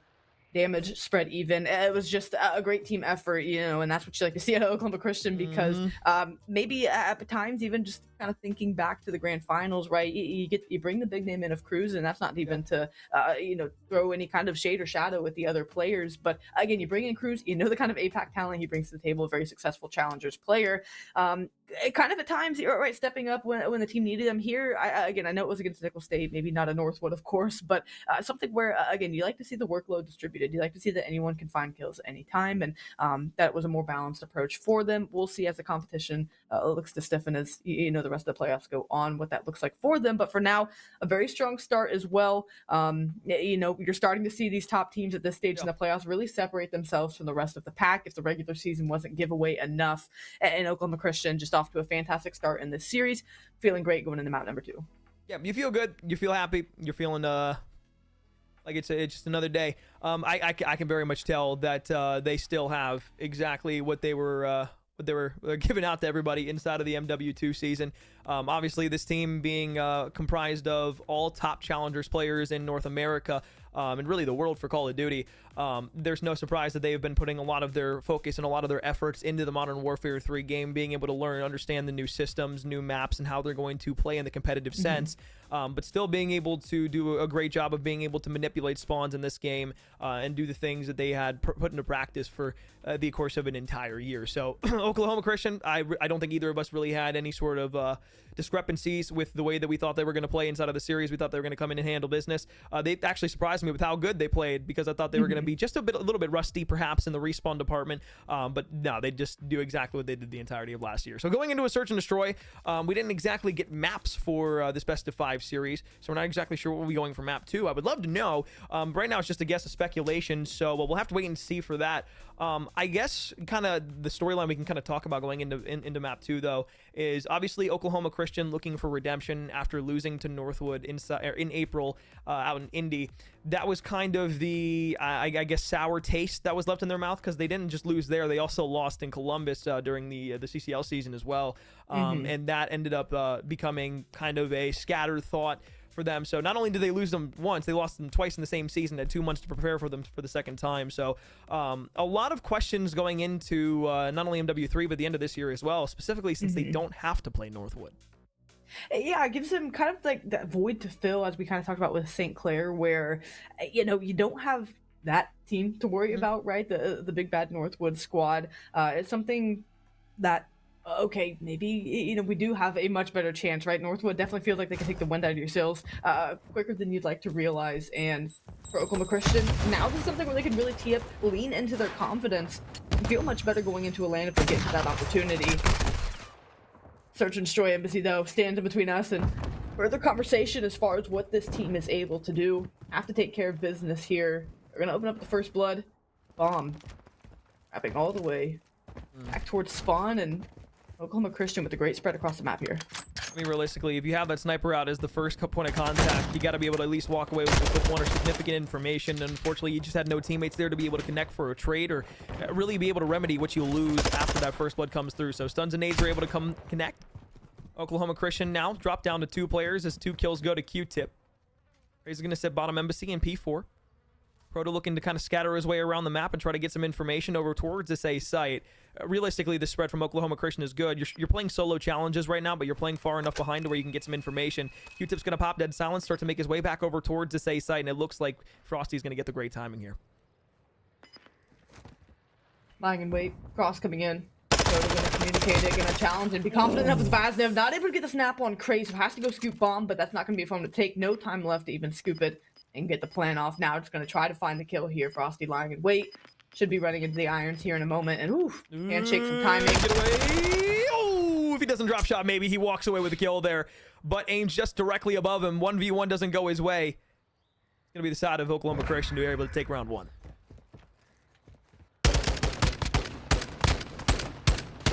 Nickel State able to whittle it down to a 2v2. Keep close 1 point. I mean, Cruzy, you saw him flying around with a sniper doing some 360s outside of P4. So, again, for them, feeling themselves, trusting, feeling very confident in their abilities right now, but still able to get the round win on the board. G-Teppy with a couple kills in the round as well. You want to see everyone else step up early on and get off to a hot start the best they can. That's only going to boost their odds here in the Search and Destroy, one of their stronger modes this May season. We'll see what they have up their sleeves. Ghost looks from the window. Q-Tip gonna be the first one to chow down the staircase. Frosty gets basically a saving grace behind the door there as it was popped open, but Grace walks away with the first gunfight win. Q-Tip through the door this time. The same that saved him beforehand's gonna hurt him this time. 2 kills off the board already. Cruz responds and retaliates with a snipe shot of his own, but now it's a 1 versus 3 here from Gus. Doesn't have any information on really where the rest of the teammates are. Was able to take a one-on-one gunfight, but Q-Tip's just gonna throw his shoulder, get down to 54 HP, and now Gus is gonna basically have about 42 bullets to work with as he tries to clutch this for his team. I just like them lying in wait. Again, just playing smart. Q-Tip is going to keep him to shoulders, trying to check this B-bomb, but as long as they know he's top paper and top PD, they're not going to worry too much here. You see Shark maybe taking a route here, seeing if he can get behind, and now you have to push the issue. You know that if you're Gus. Q-Tip, you getting caught with the knife out. Tough thing to bring to a gunfight. Now it's Craze, trying not to let him pick off any more 1v1s. He's going to have to try to work this bomb. Shark's still on the flank. They're waiting for him to kind of find that timing. Has to lie down though, but Gus just getting played with. Time still dwindling. That was good positioning there from Craze up top. He's going to jump down over towards the right-hand side, though, with only 12 seconds left to make a play here. He's either got to challenge both the gunfights or get the bomb down. Going to hop all the way across. Shark gets some bad timing. Doesn't realize that he's on the bomb, but Craze should be able to get behind. Long shot's going to be good. Craze from behind cleans it up, and that's going to be a round win here on the defensive end for Nicholls State. Beautiful round there after those first 2 picks come through. Trades were necessary, and they were able to walk away with all they needed. Good team play, good work around the bomb. Nicholls State found an opportunity in the round and they took it. Now we'll see offensively what they decide to do. They were slow trying to play around the bomb and they of course got picked early. We'll see how they look to readjust as they get a second crack at this. See if it's a little more decisive out of them to make it work towards objective play. Kind of use that as a 5th man, right? So many teams overlook objective play and how important it is. They can use that as a 5th man, get that clock working against Oklahoma Christian. Maybe they can buy themselves enough time to also find some kills. Dunn gonna go ahead and slow Prota down for just a moment, but Q-Tippy got a bit over-aggressive towards the B side through the tennis court. Does get, unfortunately, taken out by Frosty, who was rewarded for his patience. 4 versus 3, minute and 9 left on the clock. Tons of time to work with here. Nino pre-aims the back of his teammate. Pop's dead silence. If you're about dead silence, you gotta make a move with it, and unfortunately, Prota didn't even have dead silence. Pop just got over the top of him. Hopped over the railing, was able to walk away with it. Second kill gonna be up to challenge, and now it's a 1v4 for Shark, who will unfortunately walk directly into the liner side to somebody else, so... yeah. Moral of the story, pop dead silence, make a play. Yeah. I mean, they were just getting behind in the embassy. They really didn't know where to look next. Everyone, I think, was just caught out of position or unprepared for a gunfight. And that's just props to Oklahoma Christian not wanting to not only give up the B site, but again, just pressing that offense or the defensive line forward, making sure they take away every avenue that Nicholls State had to get around the map. Great work out of them. They strike back after a quick round that they might consider a blunder, but Nicholls State going to keep trying to chip away at this. If they can keep it, within 1 round, they're always going to be in striking distance of tying things up or taking a lead for themselves. So they'll continue to work at this here. And Q-Tippy resuming the same post over here at Orange Door. Well, the aggression's good, but this time they're able to get the bomb down, so this is going to put a restrictive timer on Nicholls State for a retake. So beforehand, they decided just to straight up challenge everybody over here, lost a few lives in the process, and that's what allowed the side of Nicholls State to be able to take that last round that they won. 3 versus 3, trade comes in from Craze. Frosty's going to be waiting in the corner, is able to find and line up the first one in Q-Tip. Nino on the outside, spots Frosty up, running up the staircase. Craze going to be up top, though. Ladder pushing out from Prota, is going to be able to walk away with 1. Now it's a 1 versus 2 here from Nino. Doesn't have the spot challenge on the Prota. Directly on top of the B-bomb, now going to try and stretch the bomb for a defusal here, but it's getting shot in the back. Now another one up above him. Prota's just going to lay down as Cruz has the timing. 13 seconds left, and there's no opportunity here for Nino to win this round. Try for the melee, not going to stick it. Cruz with the cleanup. And as quickly as Nicholls State took 1, Oklahoma Christian responded with 2. And it was putting that timer on.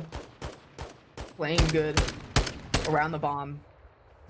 Are able to close that one out, now find themselves up in this search and destroy even further. Looking to try to put this one away where they can. They gave up the 1 to Nicholls State, and now they're up 3-1 here. Just 3 rounds to go until they find themselves up 2 on the series.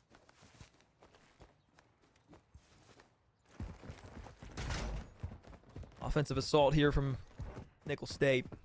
I'm going to leave the bomb and spawn here for just a moment. Going to get aggressive over towards B. Q-Tip has been the one to kind of push the issue for Nicholls State all game long. Unfortunately, though, don't read that Frosty's hitting up through middle map. Cruz was able to find Shark, and if you already have 2 drop, Prota's going to get the hip fire shots all the way around the left-hand side.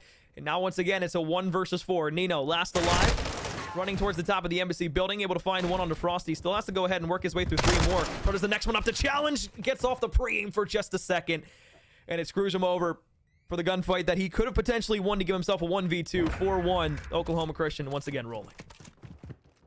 It just seems like after that round that they gave up, they're like, okay, now we're just done wasting time with this one. They are absolutely playing aggressive both sides of the bomb and trying to just get this one done and over with, to get the series done and over with. And kind of as you talked about, right, they want to hop back on MW3. Look to try to get better at that one, but for now, still some MW2 to be played. Plenty of MW2 to be played. They are just 2 rounds away from closing out map number 2. I expect to see them fly towards this bomb once again, but you have to see the adjustment out of Nickel State. If they want to try to stay alive in this, they have to make the adjustments. They have to beat them to this B site, and sending just one player isn't going to be enough, especially when he gets blooded first. And now you have your other players watching your back line. QTP the only one in a position here to maybe even find a kill. It's just misplays around the map, and Oklahoma Christian taking advantage. I mean, it's the same play that's worked out for them every time on offense. You get over towards B, you get the bomb down early, and if you don't lose a life in the process, it's pretty much a guaranteed round win. Nino's able to find one on the guns, though. Second shots on the Proto, not going to be good enough. Peppers him up just a touch, but it's still a 1 versus 3. 20 seconds left to play around with now.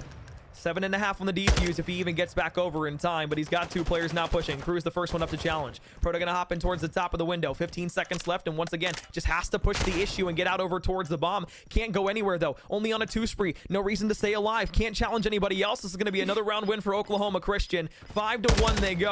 Match point here, and a 2-0 lead on the verge of becoming a reality. Executing. Imposing their will. I mean, check whatever box you want, and Oklahoma Christian continuing to do that. Just unfortunate for Nickel State because this happened to be the best mood coming into this, but again, like I had said, not to harp too much on the point, but this is where these teams, you start to see the separation, right? The top of the top, and teams whose programs are still trying to take a step in that direction. Nickel State still trying through to the very end. Oklahoma Christian looking to close this one out in the next round. With how fast they've been playing, with the lack of adjustments Nickel State have been able to make, it's just been tough going for them. Trying to get over this B site quickly, but still too slow. Frosty opens up with 1, Gus with the 2nd, Proto with the 3rd, Cruzy. Can you find the 4th for us? I mean, Crazy is the last one alive here. Multiple players streaking, a combined 7 for the entirety of Oklahoma Christian. And he's just playing so slow. Doesn't have dead silence to invest. Stomping around the map like an elephant. Just going to take out one of his teammates. Could be costly. Cruz challenge. Going to lay down. Crazy able to walk away with the gunfight. 13 HP to his name. Gus trying to wrap around to the back end side of the map. And you just have Frosty playing out over towards the tennis court. Knows that the bomb is down in some capacity. Crazy playing slow. Shots in his left-hand side. 31 HP. Not going to challenge his Gus. He doesn't want to chase all the way through just yet. Still 40 seconds of time. You don't want to give him a 1v1 to walk away with. You pop Diddy. According to the McCornmeal school of plays, you got to do something with it. Trying to wrap around, trying to isolate a 1v1, but Gus off the heady. I thought he'd have it for a second. Craze now. All of a sudden, this is the game. Got 20 seconds though, and I think the clock's going to be a bigger hindrance. You're going to have to isolate this 1v1. You can't get the bomb down at this point. If you do and not check your sights, you're going to get taken out. You just got to get out the window. 13 seconds left. Frosty has a perfect spot for this. Can just snake this here. Can just sit on the head glitch. Craze going to hop down, fall directly into the line of sight. No Oklahoma Christian. They play their numbers correctly. They play the clock exactly how they needed to. Nobody got overtly aggressive there towards the end of the round. That's going to net them a 6-1 win in this search and destroy. So, I mean, realistically, if we're comparing series to series, Oklahoma Christian, St. Clair kind of on the same length. Same with Nickel State and USF. Nickel State just one-upping the side of USF slightly every time. 2 extra points in the hard point and at least a round on the board here in the search and destroy. And I mean, Amber, you kind of touched on this at the beginning and kind of the top when we were talking about it. This is where losing C-Mac really hurts this team, and not having him be able to play against this Oklahoma Christian roster. What could have been potentially a bit of a closer game, maybe not too entirely series changing, could have at least sparked maybe a little something under the Nickel State roster and given them an advantageous position in a couple of those rounds. But yeah, you lose your best player, one of your best players. I don't want to kind of Team force captain, that hand on anybody, but you lose your captain. Yeah. Yeah. So it's definitely tough. Yeah, absolutely. And from the sounds of it, it seemed to be a last minute thing. So, you don't know how many reps he had gotten before they really went live with this match. Again, you lose your captain, your IGL. The rest of the 3 players, Q-Tippy and Shark and the like, can, step up. But again, C-Mac's captain for a reason, and that's not to rag on Nino or say, he's doing what he can against an Oklahoma Christian team. Like you said, would it be series changing? Who knows? But again, you still have that void missing of kind of that outspoken voice in the game and who's calling the shots. But yeah, you hope the rest of the team can look to step up here. They're running out of opportunities to do so. We're going to go to an Expo Control where they are going to try to turn things around and show us glimpses of piecing together kind of the whole puzzle for themselves. We've seen some good things from them, but again, that execution at a consistent level against a team like this is where things get challenging. Absolutely. Well, Oklahoma Christian trying to DoorDash the series. We'll be back after a quick break. Control on the way.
Once again, quick series here between the first two maps. Not a lot of, I guess, energy or intensity out of Nicholls State, but Oklahoma Christian, it has been everything we have talked about and hoped for to see out of this roster, who is trying to make a push to win a national championship alongside their counterpart on the opposite side of the bracket in St. Clair. Those two, kind of the prime examples of what we expect to see inside of a grand final for the NSL Varsity League. But realistically, things can still change throughout this series. But as we take a look back through the first few maps, you'll see a lot of highlights, but only for really one team in Oklahoma Christian. So we'll hop into our Expo Control now. Foda's going to be trying to push his way up. Nino found out. Shark the second one up to challenge. Gus is going to be able to find him here. And, well, the ball continues to keep rolling for Oklahoma Christian as everything falling apart on the side of Nicholls State.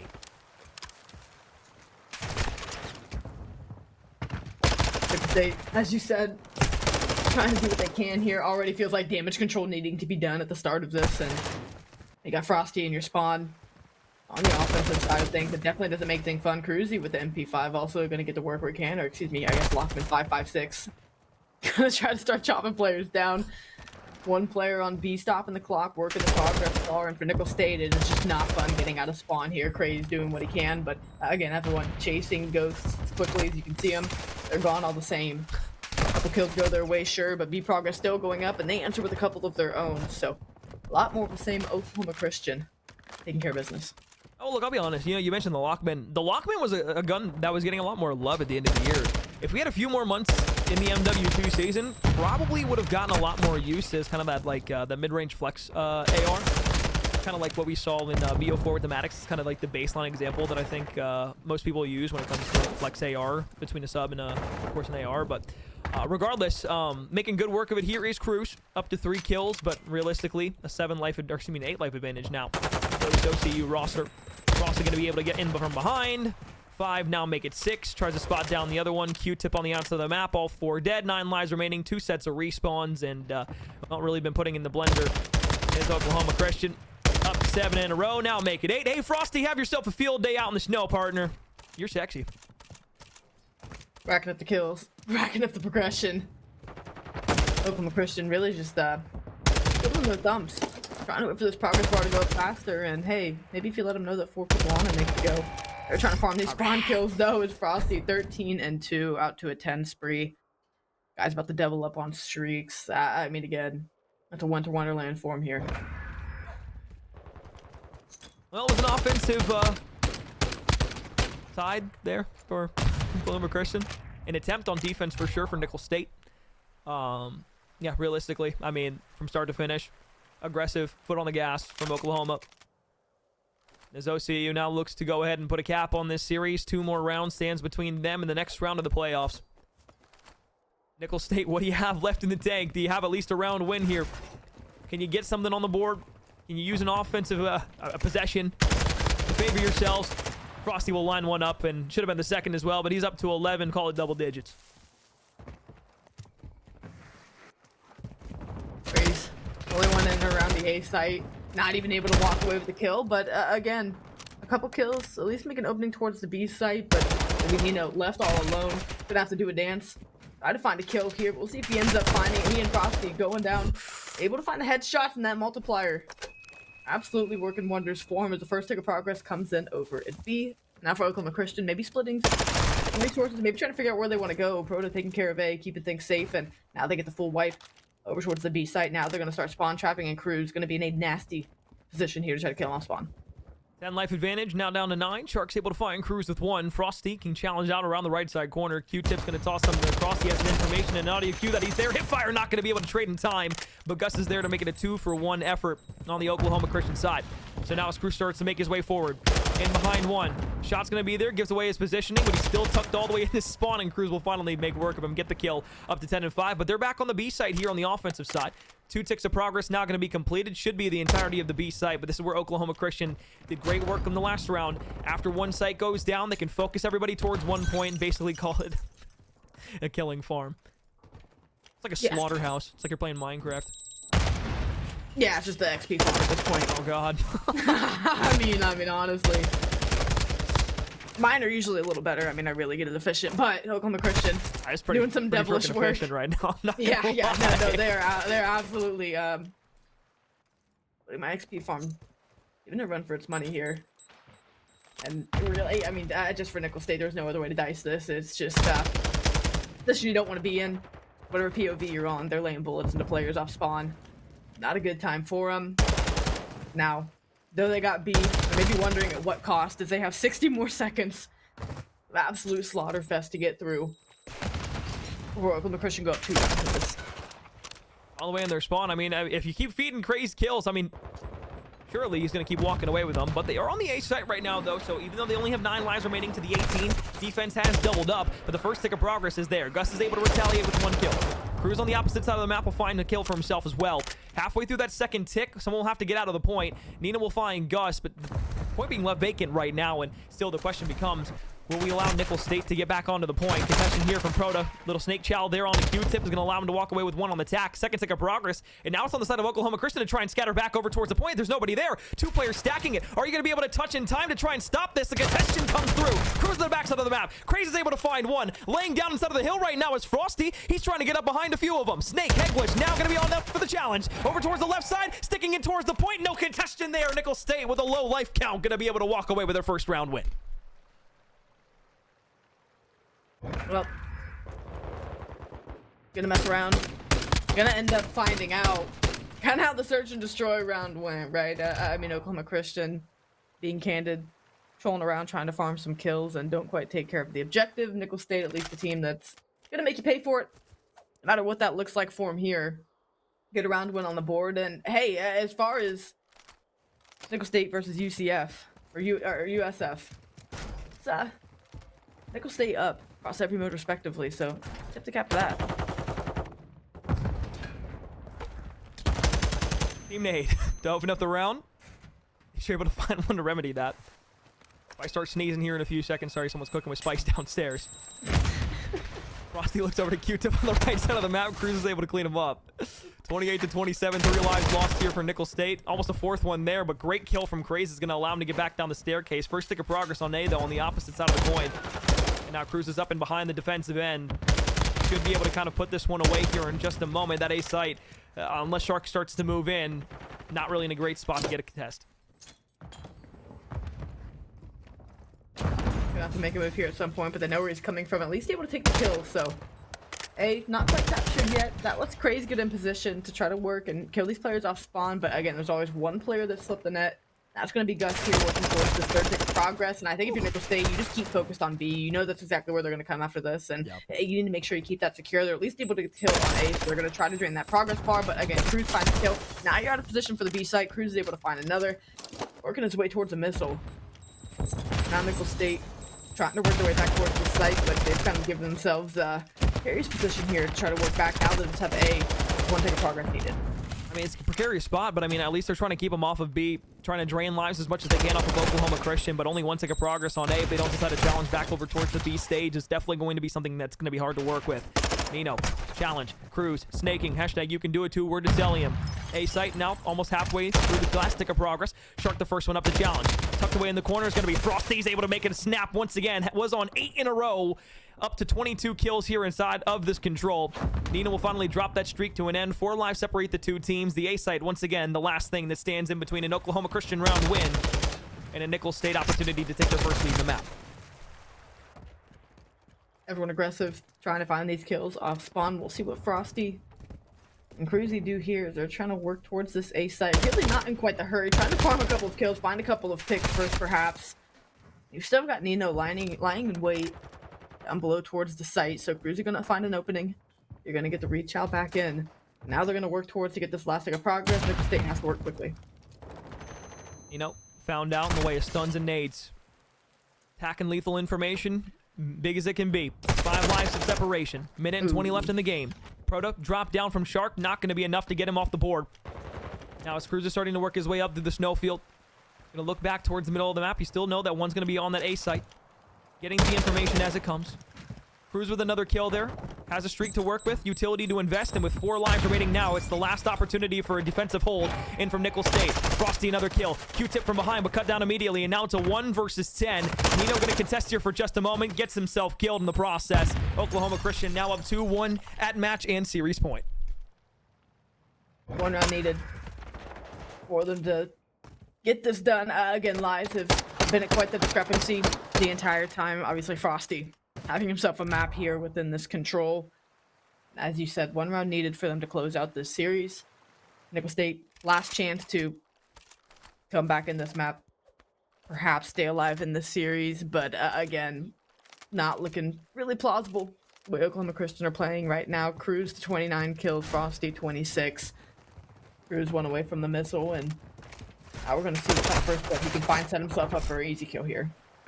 Frosty did the same thing he did on the last defensive trip. Now going to invest the cruise missile over the top of Cruz. 29-11, 5 kills. Surely feels like he wants to use this one more time before he finds another streak. Gus will pop a double. 5 lives already drained off the board on this offensive try. Nickel State was able to win their last offensive round, but this round it has been everything but a success story trying to push up the map. Another double goes in. Proto's on 4. Cruz is now on 7. Cruise missile going to be invested over the top yet again to get him up to 9. Trying to be the second player on the side of Oklahoma Christian to get to a double-digit kill streak this map. 18 lives remaining. 29 to 18 in total. 45 seconds left on the round. Somebody finally touches over by A, and Frosty stays alive. There we go. It ain't much, but it's honest work. QTD about to get shot to the side, though, and again, whatever you do, it's always the wrong move. Oklahoma Christian 1 step ahead. Cruz on a 12 spree. Playing top for us. 360 World Star coming in. Nino gonna be the next victim. Looking like Finding Nemo out there. Absolutely lost. Not sure what to do next. Oklahoma Christian simply running over, trying to close this one in rather fancy fashion. Stuck on lucky 13, gets it to 14, now looking for 15. Frosty gets turned around. 38 kills on this control here for Cruz. Trying to get himself up to the 40-point club. Living mile high at the moment. 8 lives remaining here. Frosty going to be the first one to challenge back over towards A. Nino makes the close pinch, able to get himself 1. Now 3 go the way of Nickel State. 1 falls off the board of Oklahoma Christian, and it's 21 to 7. 3 basically tripled up now. On lives is this defensive roster. Proto jump challenge out over towards the right. Shark is there. Second tick of progress over on A, trying to come through. Frosty's able to find 1. Will Cruz be able to get to the 40-point club? That's the real question here. Not this time. Q-tip. Big 3-piece. Able to hold on over towards A. 6 lives remaining. No sets of respawns after 2 more drop. A site gonna get captured. Exit kills. Exactly what Oklahoma Christian's playing for. Shark's gonna open up with 1. Nino gonna, I don't know, do a little dance in the bar and gonna get cut down for it. Tippy next in line, off the top rope. Cruz able to find it. No respawns remaining. Now you're trying to play for these kills. You know they're trying to work through your spawn. Team kills coming in. Oklahoma Christian knowing this one here is over. 14 to 4. Knives out. Hi. Oof. APAC would have been playing a little too much EU there. Gonna put the knife away, find the tat kill. Now this one, 40 seconds left, 2 lives remaining. That's gonna be it. A tag team with themselves trying to find each other in the backside of spawn. Last one remaining going to be Shark. Cut down by Gus. Oklahoma Christian 3-0 sweeping away Nickel State. They tried their valiant effort. It was a good try out of them in each and every map that they played, but Oklahoma Christian just too strong this time. They'll take the series and they'll move on to the round of 4. Once again, giving flowers to, you know, this Nickel State squad and what they're able to do. Again, talking about these players coming into right craze. 36 on Shark, Q-Tippy. I just, you know, they, this is a program, especially with CMAC, right? You think of that trio. This isn't a program that brought in a player and made it this far in the playoffs overnight. These guys have played together. Even thinking back to Vanguard, they were one of my first collegiate teams that I was able to cast. So again, this is a squad that's been together for a long time, and they're really seeing the payoff of working together. Though they bow out of the tournament earlier than they would have liked, though they bow in maybe, you know, a more disastrous way than they would have liked, it's definitely, having seen this program from Vanguard to now, it's been exciting to see the payoff, right, of guys sticking together and really trying to hone in on their skills and work and grow as a squad, not just jumping ship, leaving schools, transferring.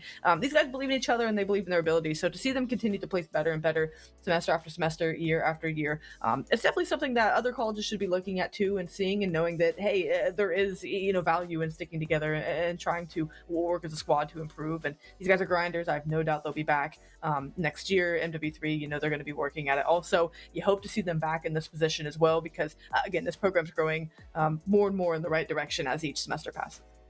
Absolutely. Well, for varsity standards, and specifically in the NSL Star League Varsity League, one thing I can say now, Amber, is that we do have our round of 4 set up. So we have the 4 teams that will be facing off in the round of 4.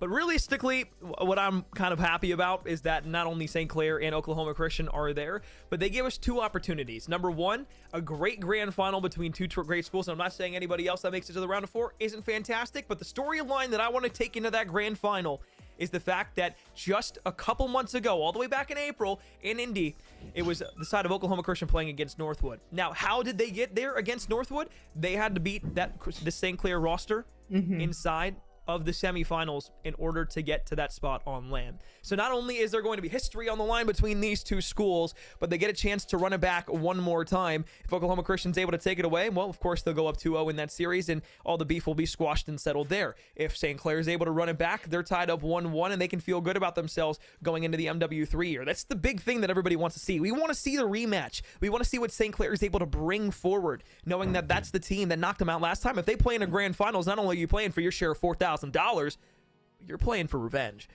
And that's the sweetest story that anybody can tell.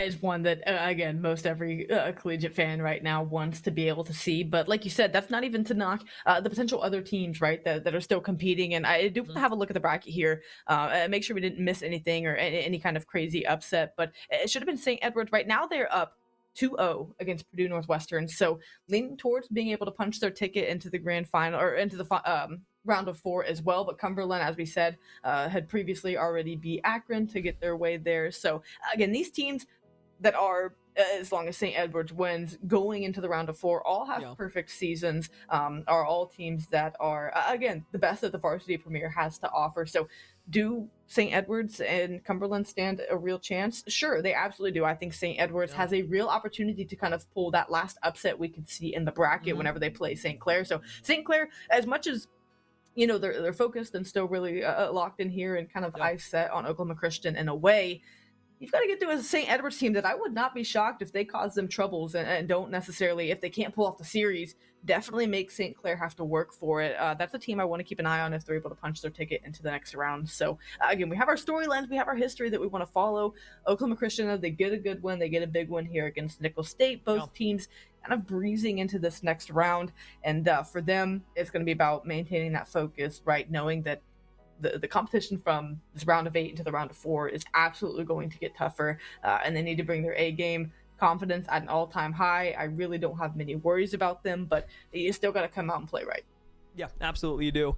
Congratulations to the side of Oklahoma Christian. You'll move on to the round of 4, so we now have ourselves, as I said beforehand, a round of 4 matches basically all set up but one. We're waiting to see who St. Clair is going to be playing in that matchup, but as Amber said beforehand, probably going to be the side of St. Edward. So that'll be a fun one. And if you do want to catch any of those matches, those will be on November 18th. We'll have both of the round of 4 matches for you guys here on stream. So you're not going to want to miss that. Great matches. Going to see who is going to be able to face off in the grand finals between both of those two best of 5 series. Single elimination, $4,000 on the line for these playoffs. We're going to step aside and take a break, but not before we go ahead and give a big thank you to the people that make these broadcasts here for the NACE Star League possible.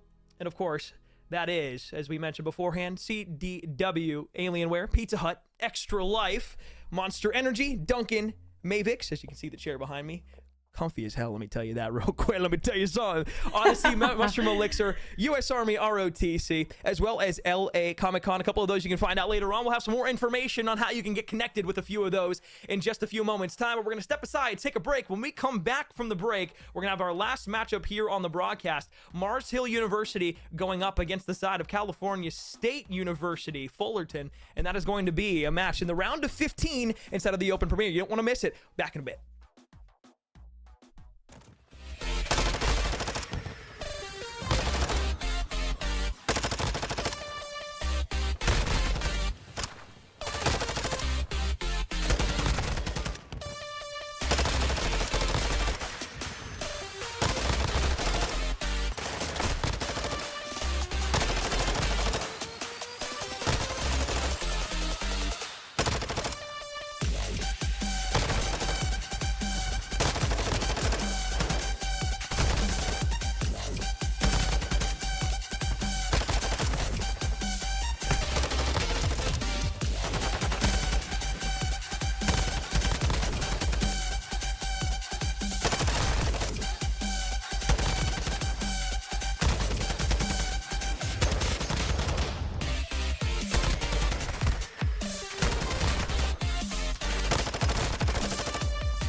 match of the night here, best of 5 series. One of these teams will be moving on in another set of playoffs. Not the varsity this time, the Open Premier playoffs is where we're going to be switching our gears to for our final game of the night. As always, my name is McCormiel. With me is Cash.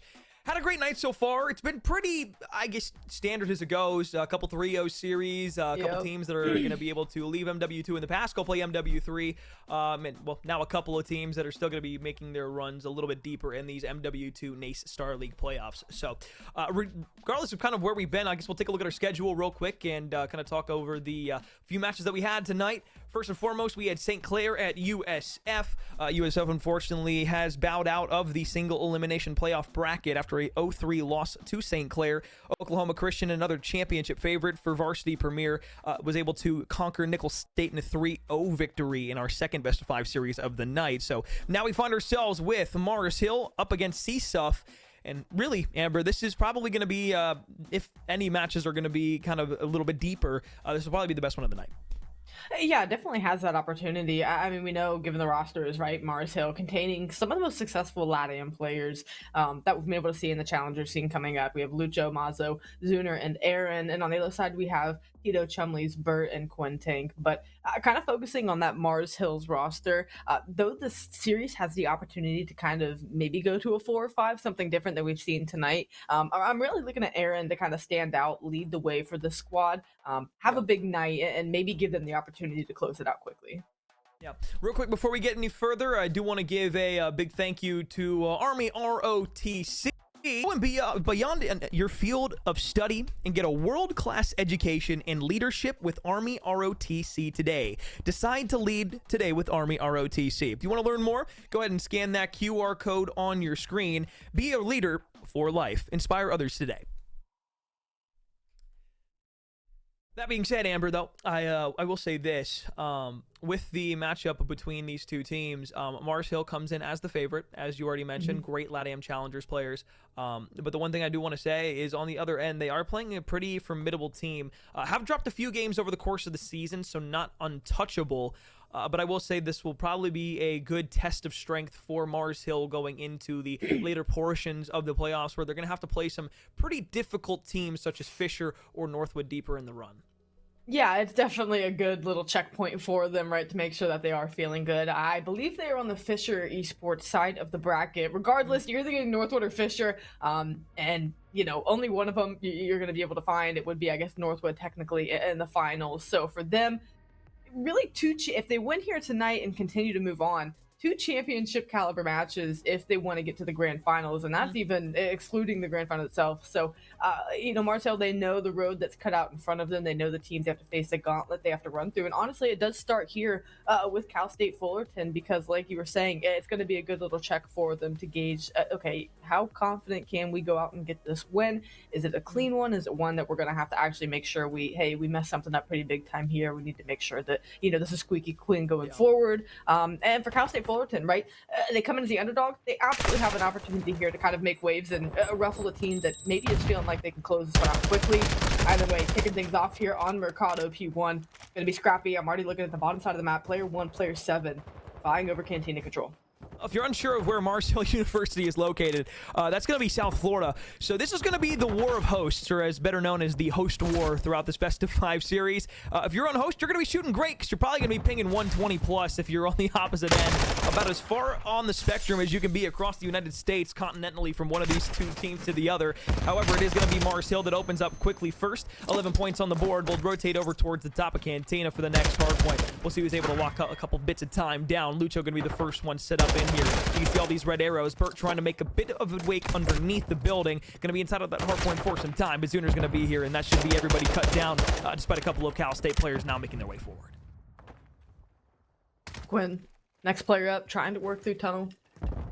Pretty hard to find a soft spot to get into this hill. I mean, so many headies to take, so many angles to clear, and 3 for 1 in the feed. Quinn able to take down one and stay alive, but not able to make much more work. Tito now getting in the mix, trying to find a couple of kills to get his team into this one. Still 30 seconds to go for Marcel with a 30-point lead as well, but he just can't get close enough.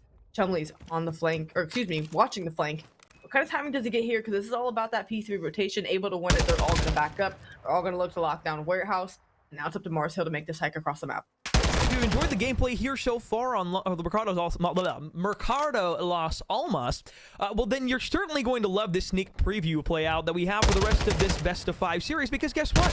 This Mercado map, yeah, it's going to be an MW3 most likely as well. So if that ends up being the case, which I hope it is, because I would love to see one of these MW2 maps, specifically this one, play with Dead Silence and some of the other systems in the game, surely you're going to love the preview that we're going to have throughout the entire MW3 season as well. So a big preview here. Thank you so much to Activision for letting us try it out before the new drop happens in the new season of Call of Duty. Right now, Mars Hill seems like they're already quite adjusted to this map here, though. 75-4 is the score line. They're going to continue to run this up as they have the banana warehouse all for themselves. Twin jump challenge along the right-hand side, won't be able to connect with anything else. 3 kills go the way of Mars Hill, and Cal State on the opposite end trying to rotate over towards the barbershop.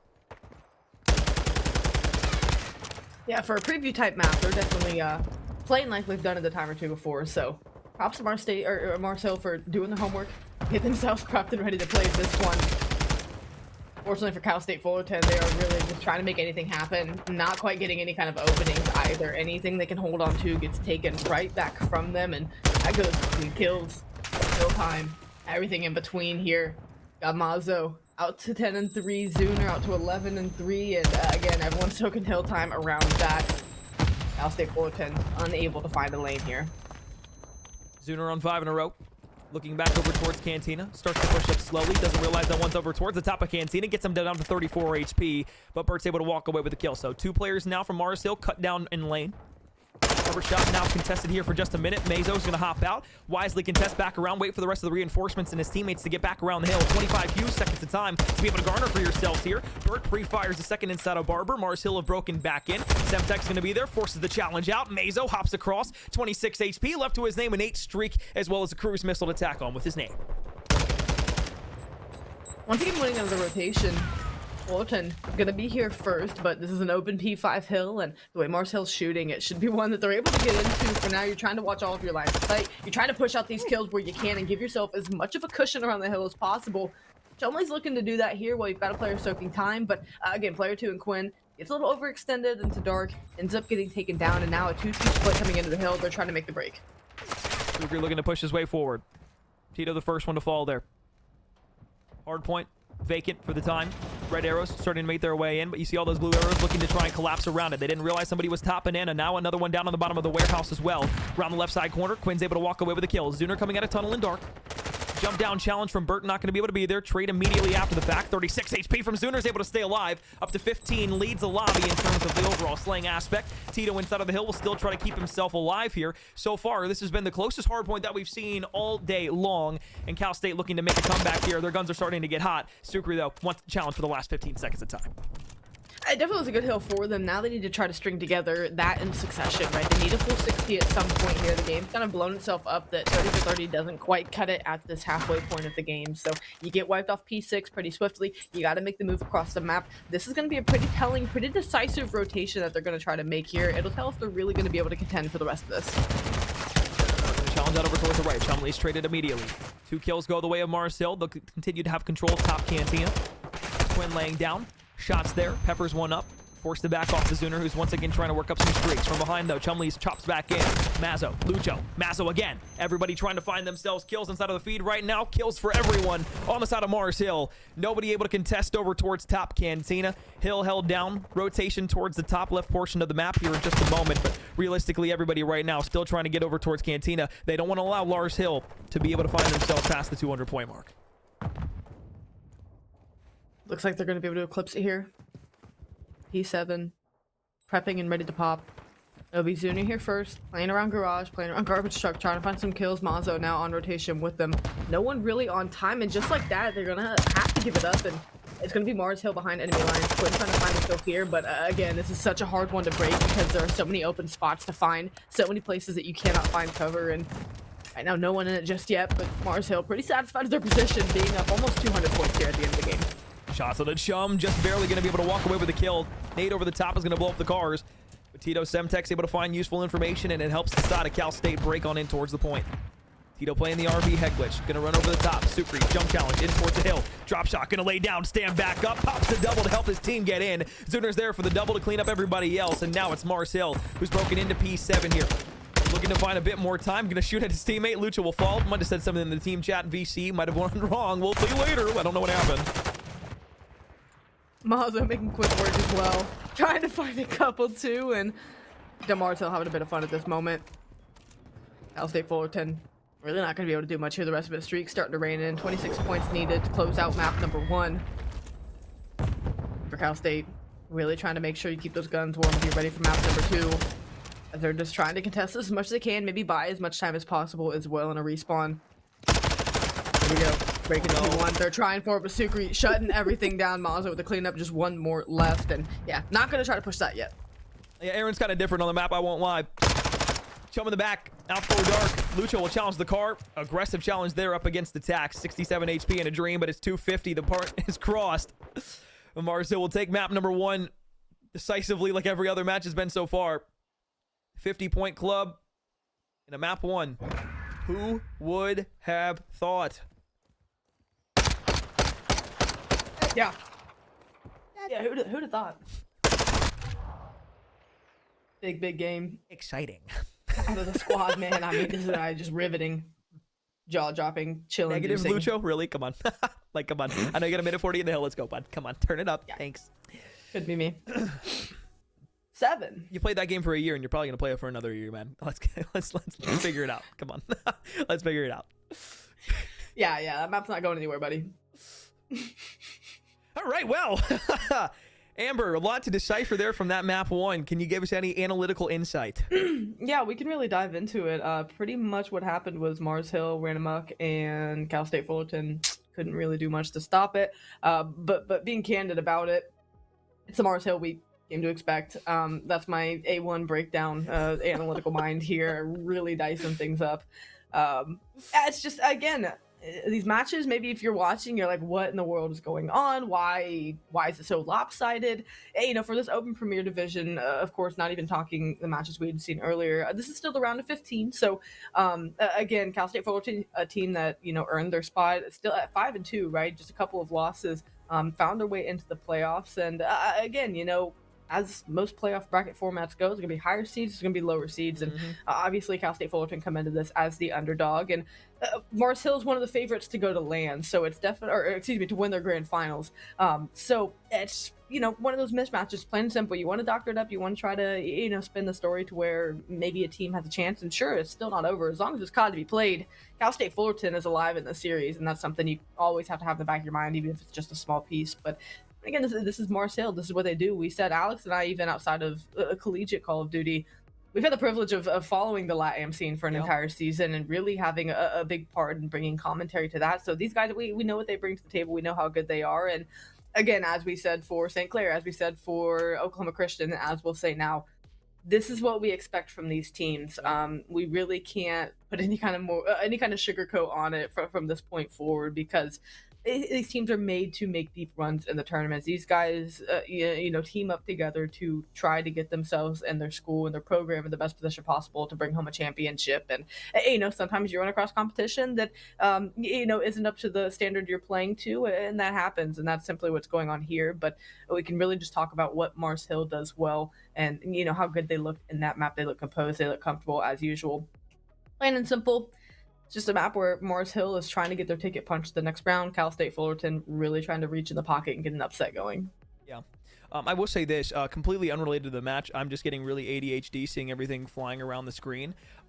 This graphics package, we haven't had a chance to work, Nace, since this graphic package was introduced. Yeah. Beautiful, by the way, must say. Looks great. Big fan. Big fan. Back to the aspect of what you're saying, though. I do think it is important, as we mentioned in the initial moments of that hard point. This does matter pretty heavily on host advantage in a lot of regards. Now, I don't know if that's going to make a 200-point difference in a hard point, but at least we have that conversational piece to go off of. That map 1 was a Mars Hill host. This map 2 here looking a bit different. It's a different host. We're going for a search and destroy on the host out all the way in California. So I'll say this, search and destroy, host matters, I would be willing to say a little bit more. So maybe a good few rounds here, and maybe we'll have a search and destroy that goes past 7 rounds. Fingers crossed. I'll take the under. on that personally. Well, you know, a man can dream. A man can dream for a good search and destroy. But I mean, I guess this next year is going to be carried by search and destroy for MW3, which I'm not upset about at all. So I guess I'll get my good fair share of S&D throughout the year. Yes, it is itching for MW3 as we all are. I think the real winners are the people who bow out of the tournament tonight, to be honest. I mean, I imagine the uninstalls hit pretty quick on some of these PCs, but regardless, once we're ready and good to go, like you said, we'll be jumping into a hotel where, again, you do have to, more than a respawn, mention the host. It's just a real aspect of online gameplay where bullet reg, different things like that, timings and whatnot, it's just, again, those milliseconds make a difference. And so maybe it is something we'll see, like you said, if more than a few rounds get ripped off by Cal State Fullerton, not to discredit their search and destroy play, but again, ping is a very real thing with online play, and with the distance these schools have from one another, it's absolutely going to show, more so than the hard point here in the search and destroy. And I mean, if you're Cal State Fullerton, look, you're playing online regardless. The least you can do is take advantage of having the host here. So we'll see if they're able to. You can do it too!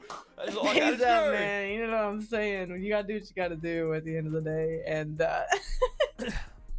look, I was playing a GB the other day, and I played 3 people. It was a 4v4. I played 3 people. All 5 of them were below 5 ping. Dudes were living in the server. I have never had a harder time shooting back against somebody in my life. I'll be honest. So ping matters. I promise. Ping matters. But under 5 ping for 3 people, kind of ridiculous. Especially on Deddies. Like, we're playing on Deddies in these games. Like, these last 2 years have been great because, like, we have Deddy servers for all the games, which is why lobby codes and everything make sense, and it's been a great thing. But yeah, sometimes servers, maybe you move. Just move. Like, go outside. I don't know. Get fiber. Regardless, though, Nate gonna be tossed over the top here. First kill gonna go to the hands of Mazo. Burt gets at least a trade onto Sukri, so we're tied up at 3. 15 seconds allotted from the board here already. I'm looking like it wants to make its way over towards B, so up in the restaurant right now. Cal State kind of finding itself stalled out just a bit. Marcel has a lot of great map spread right now. They don't have anybody inside kitchen, but it looks like it might be Mazo to try and rectify that, make the play back in towards kitchen, stop this aggressive hit from the side of Cal State. And really, Zuner's just waiting for the call to hit the flank. Once they get eyes on a couple people, restaurant or freezer, he's going to make the move to try to either wrap through rugs or jewelry in the long route and try to find these kills. But Mazo going to be able to take one down. Quinn responds to another 2v2, but this is Zuner on the move, trying to make this pinch happen. He'll try to help his teammate here in a second. Mazo, though, one-man wrecking ball, taking care of things on his own. Doesn't even need the help of his teammate, perhaps, but Zuner now going to challenge, sees the player corner, or not, just doesn't, end up walking out of room. And yeah, just a little bait switch type thing just to go back for the kill. So ends up getting it there, but Kitchen, lots of stuff to look at. High key, I think he spotted him corner, and then was like, all right, Mazo, hey, let's get in position. We can get you your ace here. We're going to get you the ace, and it's going to look great on broadcast. And this is exactly what happened. He came in, baited the chow out, didn't go for the kill. Shot kind of circles around him at first, and then Mazo slid through the door. He's like, all right, my kill. And that was beautiful. That's a bait and switch like it should be. However, we'll say, good trades by Cal State early on in those rounds. Unfortunately, they weren't able to walk away with it at the end. But if you have a one-man army, able to wreck through everybody on the map, hey, it's great. Cool. It's awesome. It's exactly what you need to be able to win rounds and search and destroy. So, on to the offensive side here. Now going to be set of Mars Hill. Mazo has the bomb. Aggressive over towards A. Nothing stunned out. Chumley might be able to get aggressive up middle, but it's an aggressive push by Sukri over towards top bedroom. It's going to get cut down. Burt, 4v3. And bombed on as well. And again, already through 2 rounds, you can just note the difference in confidence around the map, right? And aggression. Plain and simple. Look at this round from Mars Hill. What do they do? Waste no time getting over towards the A bomb, get all the way across hotel, take top bed. Now with the clock working against Tito, they find the kills and work it into a 2v1. Last round, it was so indecisive, so slow out of Fullerton. They were sitting jewelry, trying to decide if they wanted to go B. It's just such slow play. It's lack of decision making. Already through 2 rounds. Mars Hill gonna walk away up 2-0 quickly. Little smack to the ash tap right there in the back of the body. Laying down on the bench. Which was like, hey.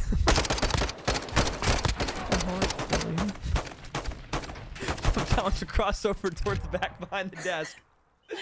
Another round there for Mars Hill. And that's one of those things, right? Tito has a chance. You get that second kill. It's a 1v2. You can force your hand a little bit, but when they're playing so well together in the middle of the map, not only is there like 30 places that you're going to have to check back over towards that A site, but with all the head glitches that are there and the opportunity to play from mid-map, it's almost impossible to win those, especially when they're playing wrapped up together. So back to the offensive end, down 0-2. Cal State looking to get this over towards A. They've moved quickly. Gonna be Tito back behind the desk. Lucho pulls out the sniper. 9 HP will survive. Nade hits him almost directly under the feet. Zuner's gonna peek out over towards top bedroom. Spots Tito down below. Shots through the wall. Gonna be good. First pick on the board once again for Marcel. And there's your bomb carrier too, and whether they know it or not, it's just gonna be such a tough position to try to get back to. And for now, you've got to try to clear out your player in the back spawn. That's gonna be Aaron, and again, just doubling back, having to watch their backs. Bert, not in a great position. Zuner gonna hop around, end up getting taken down. Now left in a 1 versus 3. Cavalry gonna collapse, gonna find the kill. This LATAM compromised squad absolutely running away with this one early. All right, so maybe host doesn't matter. Maybe we're just gonna steam walk them and stroll through the park and, you know, let this one marinate for a second. I would love an S&D that went to like 8 rounds. That'd be cool. We had a 6-0, then a 6-1. This one's already 3-0. I mean, plenty of time for Cal State to come back. I'm not saying that they haven't been able to show any sort of grit or tenacity in that regard. They've showed that they can win a few rounds. Marcel's taking advantage of most of the positions that they've been given, though, and that aggression towards the bomb sites on offense has worked out great for them. First blood's a fun little stat too to look at. Yeah, that's a big one. Usually, it can kind of influence some things, definitely. Hey, Bert gets one, but is immediately traded, and guess what? Aaron finds another. So anything they can do, ooh, Marcel can do better. And yeah. All right. We're in scramble right now. Everybody just kind of scatters around the map after you get that first blood. You know, there's no really rhyme or reason on it. That was an offensive round for Marcel right there too. So, you know, typically you play a bomb site and then be able to work your way onto a bomb. Instead, they just played team deathmatch for the entire round and walked away with a round win. So Lucho back on the sniper, 3 in a row from him. A couple players with 5 apiece on this Marcel roster. Yeah, take it from the top. Yeah, we're gonna run it back once again, and at least for Cal State, they're flying towards this A site. Unfortunately, they're flying into iron sites, and at least one gets across. How good is that gonna go for him? Here's Lucho, opens the door and hip fires him straight into the chest. Once again, this is the 2 seed versus the 15 seed, so it is just Cal State Fullerton trying to get any kind of footing around the map. They can make anything happen. That they can, and well, that's not much here through 4.5 rounds. Egregious gunfight there. And yeah, Quinn, good luck, have fun. You're about to get put into a phase montage. Run! He's found 1v1. Zuner, left side challenge. Yeah, you don't challenge it with a Vaznev. I mean, if you do, cool, but I personally wouldn't challenge up with a Vaznev. Challenge back around the corner. Quinn now going to force Zuner to start running away. Here's him drop down. Quinn has the free in. Zuner, challenge out. Wins it for Cal State. All right. So we're on the board. Yo, KD. We're on the board. I mean, to be fair, Marcel kind of threw. They just kind of decided to sprint at the last guy who was in the back of the spawn. But to the credit of Cal State, and specifically Quinn, he plays that perfectly. Plays out in the backside spawn, knows the other guy wants to get aggressive. Even though he has to get the bomb down, Marcel is still trying to press him into his own spawn. And now losing a 1v3 like that, Quinn's got a 4 spree. He got an ace in that last round, and now he's feeling good. You got a full tank of gas, you got steam in your head, and now you can start turning the search and destroy around round by round. Really start to make something out of it. It's gonna be difficult. Aggression's still gonna be there for Marcel. He needs to be fed streaks, though. As you said, it takes 1. Right now, a couple kills getting strung up by Cal State Fullerton, and now just a 1 versus 3 left, and they're able to get it. So 2 quick rounds off the board. I mean, hey, get your licks in while you can. They don't come often against this Marcel squad. Pretty confident round, though, in a sense of finally just, you know, maybe they throw caution to the wind and just say, hey, let's get aggressive. Let's run and try to take these kills. Obviously, sitting back doesn't do too much for us, so why not try to throw the aggression back in their face? And Quinn on 5, if you can get him a little kill here and have streaks, I mean, again, whether it be 1 kill, whether it be 1 round, it doesn't take much to get a team going on a little snowball round spree. mean, this is where the moment, like, if you're Tito or you're any of these fast-paced SMG players with the Varsity, this is what I don't like. Why are we doing this? Why are we bringing the bomb in towards bottom of the bedroom and getting it stuck out on an island where the rest of your team's now going to have to cross the map to get it? That is the one thing that pisses me off every time I watch teams on the offensive side of Hotel, and it's always the guy with the bomb in the Vaznev that tries to push up and get way too aggressive and caught off guard immediately. Quinn almost able to find one from the help, but unfortunately, a couple of teammates now going to fall on the side of Cal State. 4 versus 2. Quinn's still alive, still looking to find a streak, and I like how he's playing past him in the back of his map. Took my whole job. Talking about bomb going down bottom bed, so it's all good. Quinn gets a streak, though. That's about all I got for play-by-play. Back over to my color. Well, I mean, you make that round easy if you're Cal State for Mars Hill. I mean, you give the bomb to him for free, literally for free. Yeah. I mean, you get across, and what does that aggression do? What is that, like let's sit apart and kind of break this down real quick. What does that aggression do? It does nothing for you. All you do is you force a 50-50 gunfight. If you don't win that 50-50 gunfight, the bomb is dropped, and the rest of your team is back over in towards their spawn side, having to cross 4 with that bomb. Now you give them a 4 versus 3. So then they're going to be set up on power positions waiting for you to cross. They don't have to do anything because you're the offensive team. I don't know. Maslo's got the bomb, and he's sitting in the back of the spawn, so at least he's going to be able to, you know, if he dies, they can grab it, and they can rotate back. Yeah, welcome to a day in the life of color. Lots of I don't know, lots of shrugs, and lots of head scratching. Unlucky. Well, last one alive. Quinn here. Again, has the cruise missile. I mean, if you're going to use it in any situation, you're in a 1v3, you got to have it. You got to use it, and you don't use it there. So unfortunate. Only had about 30 seconds left to work with. You invest the streak, you probably take about 8 seconds away from yourself to be able to make that play, but you try to force an isolated 1v2. You're not able to get that. It's going to be the side of Mars Hill that wins at 6-2 in the SMD. So the trend continues. The first hard point, it's only a couple points, but a shred closer. Search and destroy. Yeah. We get to 2 rounds instead of the 1 instead of the 0. So, I mean, we're there. So maybe we get a control here where it goes to the 5th and final round, and maybe we can have ourselves a little bit of good tithings and have an exciting ending to a map. Not guaranteed, but hey, we can at least try, you know? No. No. Hey, it's not on Expo, though. True, we get to go back to the Hotel again. I like Hotel. Hotel, Hey, there we go. Hotel Control was fun to watch last year, and we get to watch it one more time as a final send-off. Well, maybe it's not. I don't know. We'll have to see, you know. We don't know what's coming up in the next few matches. But Who knows? We could get more MW3 map previews. I don't even know, man. I mean, this is... I don't know.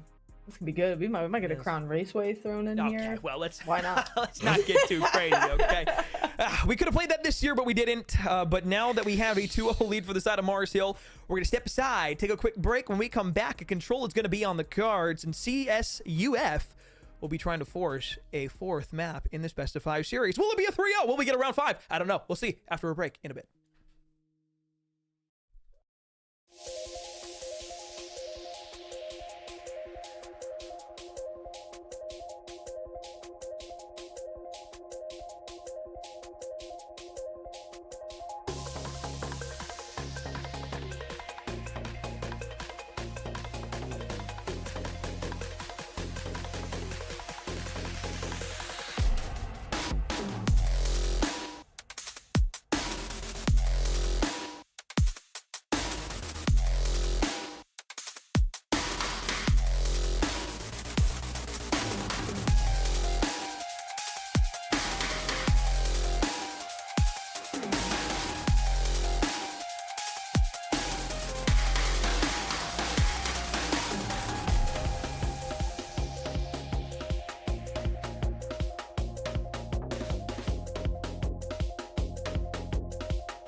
Los Angeles Comic-Con is back at the LA Convention Center December 1st, 2nd, and 3rd. Meet stars from hit movies and TV series like Matt Smith, Jamie Campbell Bower, Elijah Wood, Sean Astin, Rainn Wilson, and so much more. Shop over 800 exhibitors and artists. Experience the vibrant cosplay community and immerse yourself in the gaming and anime hall with tournaments from Mortal Kombat and Street Fighter all weekend long. Get your tickets for LA's favorite comic, gaming, anime, and pop culture convention at ComicConLA.com. A fun little bit of time that we've had here.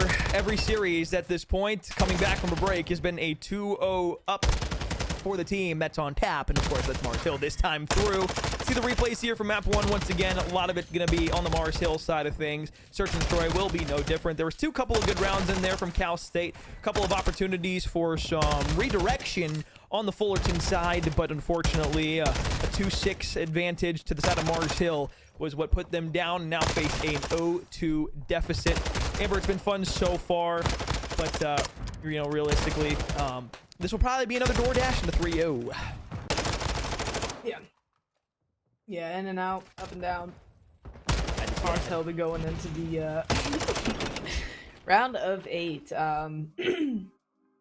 It's yeah, it has been fun though, being honest, because at least for you and I, right, we do, and again for probably a fair amount of you watching, right, you know what these teams kind of bring to the table. So to see execution to this high of a level, yeah, it's definitely entertaining to watch. Now, as far as, you know, actual competition and gameplay goes, as far as seeing any kind of crazy finishes, haven't quite had that, but just know as the tournaments go on, we get closer and closer to those grand finals. Competition only gets better and better for these teams. Once again, this is a 2 seed going up against a 15 seed, so if you know anything about, I don't know, something called March Madness, you understand that some of these matches can kind of not go the way of the lower seed, and every so often there's a Cinderella. That might not be the case for Cal State Fullerton here tonight, but for Mars Hill, taking care of business, and yeah, I mean, again, doing their thing. You had said kind of at the top of the show, right, that this is a good kickoff point for them, right? The first round of playoffs for them. Northwood are the only one getting a bye. It's just a good way to start things off, knowing that they're on the Fisher Esports side of the bracket, knowing that if they want to get to Open Premier Finals, they'll have 2 grand final worthy matchups if they have to face Fisher, and then Northwood if they win out. Absolutely. Before we hop into the game, you saw the little graphic and little hype video for it beforehand. But I will say this: if you are looking to, you know, maybe get out in the LA area, or maybe even fly over to LA, December 1st through the 3rd, LA Comic-Con is producing an expansive and exciting gaming, esports, and anime experience in the West Hall of the Los Angeles Convention Center. Your pass gets you access to gaming stage tournaments, stream studios where your favorite streamers will be playing live in person, free play zones with the hottest PC and console games, and what they're calling, quote, the mix, with over 10 indie games with developers of those indie games on site, to where you can talk, conversate, maybe even give them some tips and pointers on what you'd like to see for those games. Click the panel below and use the promo code LEVELUP, that's LEVELUP, for $5 off your gaming pass. Again, that's December 1st through the 3rd at the Los Angeles Convention Center in the West Hall. It's going to be a great time. Unfortunately, I won't be able to make myself out there because we'll be doing something else kind of over on the West Coast, but not exactly too close to it. But again, if you do want to find your way over there, that's on December 1st to the 3rd, and use code LEVELUP at checkout for $5 off your gaming pass. That being said, map 3, I guess now, is what we're going into. Hotel Control. 2-0 up Mars Hill University on Cal State. It's going to be the offensive side here for Cal State early on inside, or excuse me, for Mars Hill early on inside of this round. Looks like it's going to be a 2 assault towards the middle of the map. Somebody playing over towards B. Spreading the map out, trying to get themselves a first pick. Not exactly trying to attack the site. First blood goes away sooner. Mazo getting aggressive up and around desks, able to find a kill as well. So each for the offensive approach to things, working both sites before Tito's and Chumley's going to be able to clear out A. Now going to have to work the wrap back, but that first tick of progress just about in towards B, and even in lives, at least after a few come off the board. But again, this is where things start to need to see that step of progression for Cal State Fullerton. The next wave of kills, right? Even though they can get one, it's about finding, knowing where these players are, and getting the second step completed before you can go on. Not going to be the case here. They're going to get shut down. B looks to be safe, sound, and secured. Maybe working through kitchen here, Tito can get some good timing, but maybe facing the wrong way also. So all this really comes down to is what Tito makes the play there, so I'm glad you pointed him out. realistically, Mars Hill had two options there, right? You either go through the spawn side of the defense and then try to wrap back around to the restaurant, or you go and hit through kitchen, and that's exactly what they do. They lose a few bodies there, but they're all the way pressed up, and now this is where they can kind of get decisive here. They're still going to spawn relatively close back over towards A. If you can wrap through the spawn and create a pinch play, that's going to spawn Cal State all the way towards the bottom right of the map if you can push far enough up. Obviously, right now, they're still spawning jewelry because that's really the only spot on the map that they can logically spawn. However, if you're able to make this pinch play stick, you're going to spawn them so far out that they're not going to be able to react. Mars Hill just has to take advantage of the gunfights that they're getting right now. Two are going to go their way. One back over towards jewelry. Inside of the kitchen, they're going to fall. And now watch. Over towards the bottom right of the minimap. That's where the side of Cal State's going to spawn. Mars Hill should be able to lock this down if they stack 3 in the hill. Progress are working up. Cal State's got to work towards the site, and that's just not going to be a fun little hike for them because you find a kill and you turn a corner, end up having to take another one there. Everyone in great positions for trades for Mars Hill. They weren't able to stack the points, so just one piece of progress and working towards the second. But again, for Cal State Fullerton, you just can't get close enough. Everyone from Mars Hill knowing where the next push is coming from, always ready for the gunfight. Now out of ammo, Tito's gonna fly in with a knife, not able to make anything happen here. 3 down in the feed, 8 points secured. Had a chance for a moment.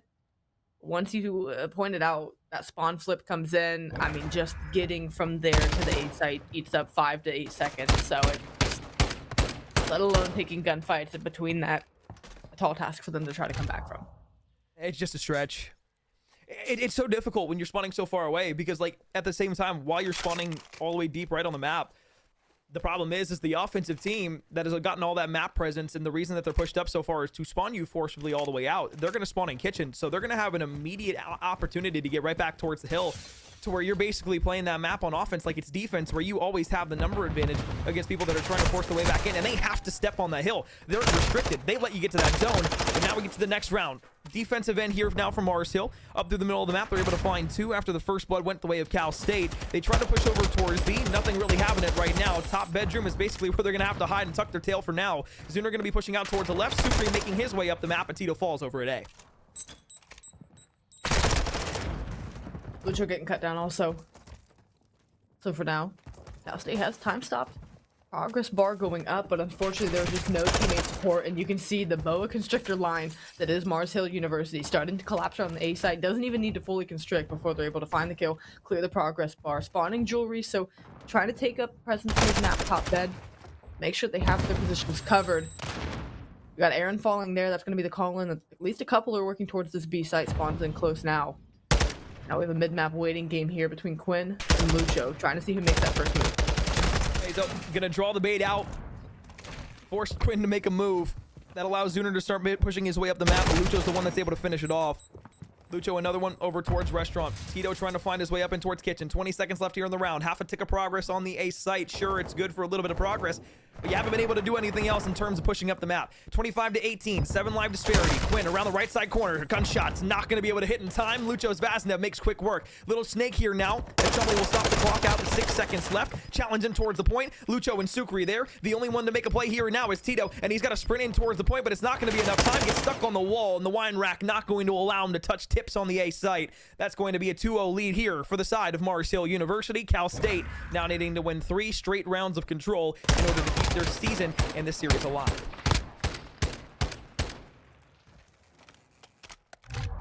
Mars Hill taking care of business, plain and simple, doing what they need to close this one out in swift fashion. You saw there Lucho out to 14 and, or excuse me, Zuner out to 14-3. Lucho not too far behind at 10-6, collectively on a 10 kill spree for the team. We'll see if anyone can get streaks this round, close it out even quicker, but I mean, slaying for the other side, as devastating as you would think it is, really can't get anything going. Every time they take a step forward on the map, Mars Hill pushes them back 3. Speaking of pushing back, Aaron pushing the line forward, Quinn just getting shot from every which way. Now B site's going to be theirs for the taking. Watching mid-cross, and with this progress bar rolling up, Mars Hill should walk away with B fairly simply. I feel bad for Burt, because right now he's hexa negative even further than that after he gets that final kill in the back of himself. 2-13, not having the greatest game for himself, unfortunately, but progress at that B site thanks to Lucho is going to be at 4 in a row. Sukri will finally fall. He was also at 4 straight. Quinn, unfortunately, the next victim here for Lucho as he gets himself up to 5. A cruise missile could be on the cards here in just a second, but it's Chum who shuts it down before that becomes a reality. 9 kills leads the way for Quinn on the side of Cal State. Tick of progress at B, and now progress making its way over at A. They're trying to just scatter around the map right now. Basically a full flip of the map from what they tried to do on their last offensive attempt. However, the defensive team does have the life advantage right now. So with the 22-21 life advantage, it's still both zones potentially being occupied here by Mars Hill. And it's just a decision to make, right? They have 1.5 ticks of progress. You're not really in a great position to push with numbers towards the site. And this can completely flip that life advantage you were talking about on its head. Now they're just going to solo push in through rugs. Now they're going to continue to get picked. And again, they're going to try to be looking for exit kills, but it's just not going to go in the way that they want. Is now they've given up kills to Mars Hill. Now they've given up a side as well. And again, you give up map positioning also. So I just think a really devastating misplay out of Cal State Fullerton, and now they find themselves even more behind. Mazzo finds one up middle. Halfway through the Tick of progress over at the B site. Sukri lines up two. Burt and Tito fall, and that might just be the nail in the coffin. Lucho finds another. Last Tick of progress. Almost gone on B. Spawns are going to be close. Sukri is able to line them up, and Cal State, unfortunately, will not be able to reach themselves back over towards the hill. And that will be the way that the season ends here for Cal State University Fullerton, as Mars Hill is able to close out the control in a 3-0 and sweep the series in the same fashion. That misplay, trying to retake the A site in a slow burn fashion, I think kind of just sums up that control, let alone the series for them. Just hesitation, lack of direction as far as moving around the map goes. And that's hard whenever the other team is playing fast, playing confident, challenging and winning gunfights. It's just can be too tall of a task to have. And again, as we've given the flowers to each team, right, just for Cal State Fullerton to make playoffs is again a good thing. We don't want to keep talking about how it's just a stepping stone, it's just to get this team here and there. Making playoffs is a big deal. It absolutely is. I mean, you are one of the 15 schools that was able to perform well enough in your regular season to get yourself a playoff spot. And though it's one and done, it is still quite the opportunity to be able to come and play against these teams. It only makes you better playing against these squads. And I know for Cal State Fullerton, they're going to have notes to go over, whether they stick together or whatever their MW3 season looks like, whatever the future looks like for this program. As I've said for all of them, when you get the playoffs, that's a step in the right direction for your program. And again, that's something that they can still, though their heads might be hanging after this match, it's something they can look back on and still take pride in. Absolutely. Well, I believe we are going to have an interview coming up in just a few short moments, so we'll continue to stay here and talk a little bit about that previous series. Well, I mean, the conversation, I guess, one of our main storylines is kind of like the host war aspect. It looks like that didn't happen. That didn't happen.